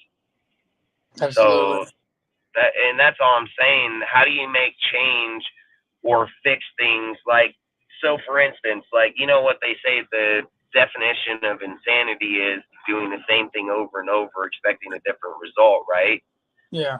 So let's say this is our definition of insanity, where every single time that somebody comes in, they think that it's the core players isn't the problem, it's everybody else, right?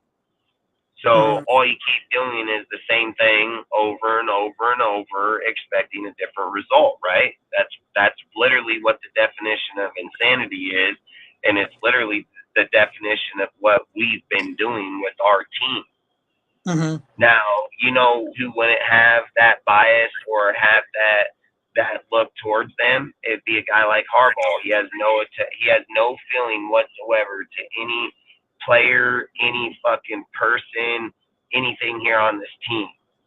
Now, just because a guy says, "Oh, that's Josh," or "That's Devontae," or "That's this," what Harbaugh's going to do is he's going to say, "We need to get back to where our team is a team, and we can't be a team with these type of players."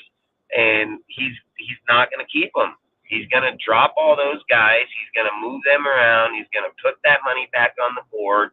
And it's just like I said when I started this conversation, was the reason he's going to do that is because Harbaugh knows that he has taken these players in college and beat the best schools out there.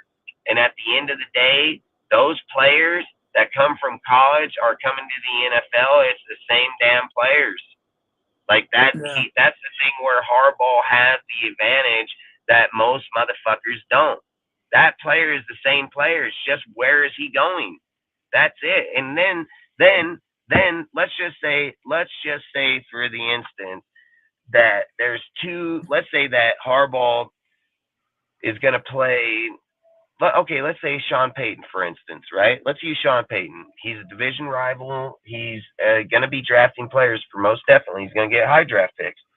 So let's look at it like this. And let's say that to all of us fans, we're like, man, the Broncos just drafted this badass corner. And let's say they got a new DN because we were lacking, they're lacking in a DN, right? And to us, we're thinking those are good picks. Those are good players. Harbaugh's like, no, they're not. Their weaknesses are here. This is something that we're going to be able to get. You see, he has the insight on them players before any of these guys have. These guys are relying on their scouts to go to those schools and to scout. This guy plays against them and has played against them for years. So it's not like he just seen him once. More time than not, he's seen these guys fucking 4 times over. And you got to remember, he's not fucking Alabama and all these. He's fucking Michigan beating them schools.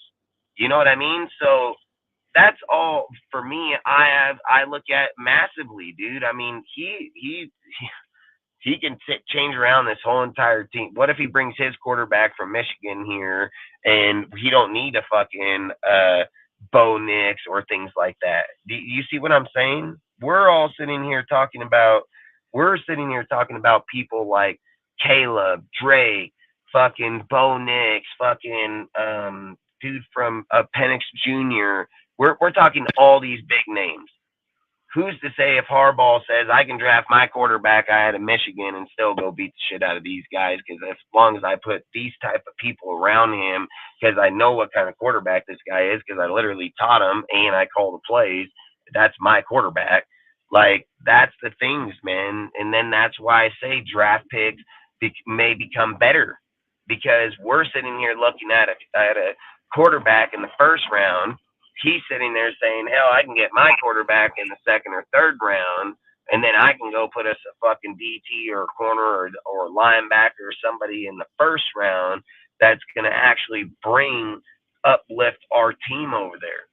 And look, the only reason he would have that resources is because of what I said originally is that he's been there to see them, to play against them, to scout against them. Our guys can just go to the schools and watch them, you know. So, like I said, man, I mean, I've said I want Harbaugh massively. I don't give. I've even said when this whole AP deal started, I said I don't care. My vote's still Harbaugh all the way through to the end, because I get that AP's from Compton. I get that he brings that Raider vibe, but so will Harbaugh. Harbaugh has been here with Al Davis. He most definitely knows the Raider way. So my vote's just going to be for him the whole time. I don't care. And I don't care how people feel about it or view it. I don't care. You know what I mean? Like, I just think when we're looking at what's the better option for the organization, I think Harbaugh's by miles the better option. Resources, I've said it 100 times on the show tonight, just between his brother, between the people he knows, all the people, the connections, you can't just surpass all these great motherfuckers for dudes that's never done shit and then act like they're all of a sudden just going to be fucking gold jacket wearing people. I'm not delusional. So, I mean, I get the hype, dude, but it was just like one of the topics I brought up tonight too. When we lose, are we going to win again? Like, that is yet to even be determined yet, you know, and dudes are over here advocating like, hey, let's just give him the job. Let's give him over Harbaugh and them. Like, losing and coming back and winning in a stretch like we're about to that's going to be hard. Like, it's going to be really hard, man. So, and I'm not saying he can. I'm not saying he won't. I'm just saying those are all things that people got to look at the end of the day. And I've always said, for me, I'm not biased to my team. I'm not biased to the sport. I'm a fucking fan of football. I've always said, like, when people say, like, I'm a diehard Raider, that's great, but you still got to be a fucking NFL fan. You got to know the fucking sport. And I've always said, I'm not biased. I don't fucking hold biased opinions to any individual person until that person shows me otherwise of their falter or why they're not meant to be there. That's when I'm gonna say but I'm not going to judge AP why he's there. The thing that I'm a judge is when we bring up topic, how he got there, why is he there, what's the credential over him over others? Because once you start that conversation, that's where you have to go. You can't just sit here and say, "Oh, he just got there, so he should be." Oh, hell no! People are going to have massive issues with that, and it's something like I've said. 95% of head coaches were play callers. So to just surpass not even being a play caller and just hopping up in there, like I said, there's a lot to be behind there, man. So I'm not delusional to it. I don't try to just, it's nothing bad towards them. It's just like I said, it's a high road, man. So outside of it, dude, I mean, I can talk on this guy all night. I can talk on this whole subject all night because I think it's it's one subject that people need to pay the fuck attention to because people are going to neglect it and think like, oh no, it's this. Nah, man, I'm telling you, it's going to be one loss in AP. And it's going to be a game like this Dolphins, or it's going to be against them Chargers, or it's going to be one loss against one of these teams is massive. It's massive. He would have been better off to lose against the Jets, I feel. Like he would have been better off taking a loss right now against the Jets than he will in these next games because those are the teams that are going to be they're the teams that are there, and Herbert ain't getting any. Like this guy is a fucking machine. So, like I said, man, he's a guy. That's two dudes in your division, and then my biggest fear is like this is what my biggest fear. I'll just be honest with you guys. What if fucking Sean Payton dumps fucking Russell, gets a young ass quarterback, and Drake fucking Wilson, fucking Caleb Williams, fucking Drake, fucking Bo, any of these guys. And then we're still stuck over here with dudes like fucking Hoyer, Jimmy, and fucking Aiden. We're going to get slapped in the face, dude. Like, we're going to have 3 elite-ass quarterbacks, and we ain't even figure out who the hell our quarterback was. So that's why I've just said, like, I'm done with all that shit. I would just say bring fucking Harbaugh, and he ain't going to have that fucking problem. I literally just said he may draft this fucking quarterback from college, bro. So I think the quarterback is the main most important spot. I really feel that way. Like, I don't think you can convince me that there's another more important spot than the quarterback. And I think Aiden, even with Bo and them, like, how are they going to know if Aiden isn't? Are they just going to roll with Aiden because he got picked and they're like, oh, Aiden's out here helping us? Like, do they have the balls to fucking tell Aiden that he ain't good enough to be the starter and then draft his replacement? Like, you got to think about all those things, man. Like, are they just going to fucking cower up and not, like, you? And I just say Harbaugh, he's not going to have no feelings, no time into nobody, man. So that's it. That's all. I can go on forever, but I think, like I said, if it was then, if we were thinking outside of coach between John and like Jim and John Gruden, Jim Harbaugh, I couldn't tell you another coach I'd want. Like, just to be dead ass honest with you, I couldn't tell you one, man. I mean, I've looked at all of them. I mean, as much as I'd hate to say it, is like Keelan Moore might even be an option just because that dude's offense in the Chargers is ruthless, bro. Like, that motherfucker can put up points. It's just Staley's defense is trash as fuck, dude. So I don't know, man. Because I mean, do you feel like we're just one side or the other, or do you feel like I feel like we're more than just one side or the other. Like, I feel like offensively we look really good, like on paper, but we're not. Defensively, like, we have pieces, but we're not done yet. So, like, I don't think we're just one side or the other away from winning. I think we're both sides away from winning. So until the right person comes in that could address both at the same time, because you have to think, if you go through 10 coaches, right, and 10 coaches have their drafts, and then say the 11th coach comes in and he figures it out. Do you think that he figured it out because he was good, or do you think it was just the right time, right place at the right time? Because these 10 coaches drafted all these players. The talent was there. It just needed to be something done with it. So then the 11th guy comes in, he can do something with it. But then once that talent's gone, does he redraft? Does he know all that? Do you see what I'm saying? Like, a guy can fall into the position just because the right pieces are there at the right time. It didn't mean that he still knew how to build the team or knew how to get the success.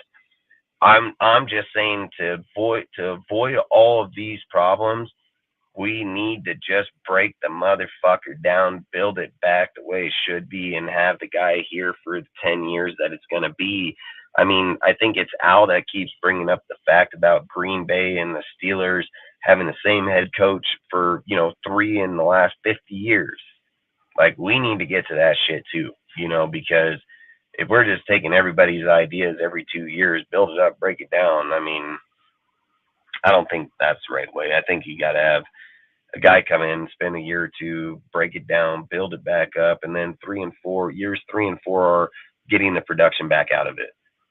But Mark's too big of a bitch to listen to everybody fucking complain about losing because, like, the Raiders win all these games for all these years, apparently.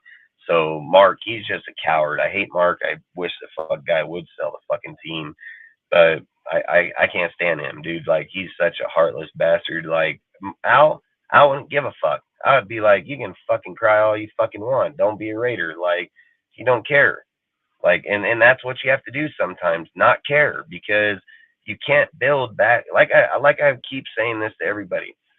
If I bring you to my house and put you in a D10 dozer, which is a fucking cat with a dozer blade that's fucking 30 feet fucking wide, and told you, hey, I want you to destroy this whole fucking house and this barn, you can probably destroy it in a day.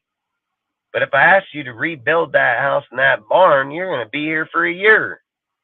So I don't understand how anybody thinks it's any different when you're building teams in the NFL or anything else. Motherfuckers act like you can just tear it down in a day and rebuild it in a day. It's not how it works. It's not how life works. It's not how anything fucking works, So I don't even know where the hell these guys come up with that shit. And then it's just like I've said, some teams that walk into it, guess what? They walk right the fuck back out of it the year after. And it happens all the fucking time. So I just want to get back where we went all the time, man. I want to get back to what I grew up watching. And I'm not going to lie to you, John Gruden, Charles Woodson, Eric Allen, all those dudes, they were a big reason why I fucking wanted to be a Raider. Bill Romanowski, fucking Morris, all those dudes, Wheatley, fucking Gardner, just the mentality of Gruden coming into the black hole, just fucking everybody was Chucky, fucking like that shit, dude, always had my blood pumping, dude. Like, I love that shit. And I even stayed loyal as a Raider the whole time, dude, even when we sucked because of that shit. And I still am to this day because I believe we can get back to that deal. And when I sit here and look at AP and look at the vibe in the stadium and look at everything, like, I feel like, yes, we are back there. But I don't want to be back there with the wrong coach. That's all I'm trying to say. Like, as bad as I want to be back there, as bad as I want it to work, as bad as I want to be that again, sometimes in history, you have to look at it for what it is. Sometimes, no matter how bad you want something back, it's never going to be what it was. It can be something different. It can be something new. But to act like we're just going to revert back to the 1980s and 90s and act like that's going to come alive now, you're in a pipe dream. You know what I mean? Like, it's just like I say about the tailgates in Vegas versus Oakland. It's over. Like, Oakland is over, dude. It's done. Like, you're not going to have that experience back until you go back to Oakland. It's like I say about Chad Sports, stupid ass, how the fuck's that guy go on his show, talk about, every day here at Chad Sports is like a Oakland tailgate. Bitch, you been to one. How in the fuck you talking about the fucking experience there? You been to fucking one. You know what I mean? Like, look, dude, you can't.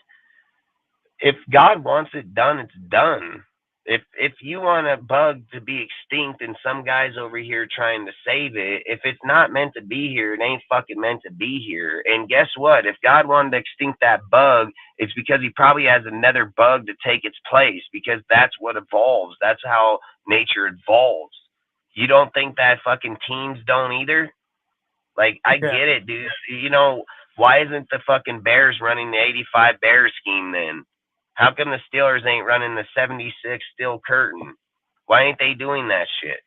Because it doesn't exist anymore. And it doesn't matter how much they want it to or how good they can recall the plays. Those plays are done and over because the whole NFL knows it. You can't fucking do that shit.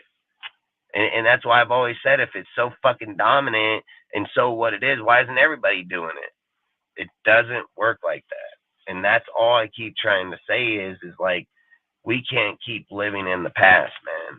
Like, you have to look to the future at some point, and in the future, somebody's going to have to tear this motherfucker down. Like, that's just plain, simple fucking facts. Otherwise, we're going to keep having these same bullshit conversations every fucking year. And if it ain't 1 year, it'll be every 2 fucking years. And if it ain't every 2 years, it's going to be every 3 fucking years. But it will be there every time. And like I said, unless his name's John fucking Gruden and got a 10-year contract, like I said, we'll hear it every 1, 2, 3 years. It's just how it is. And it ain't going to change, so. Yeah.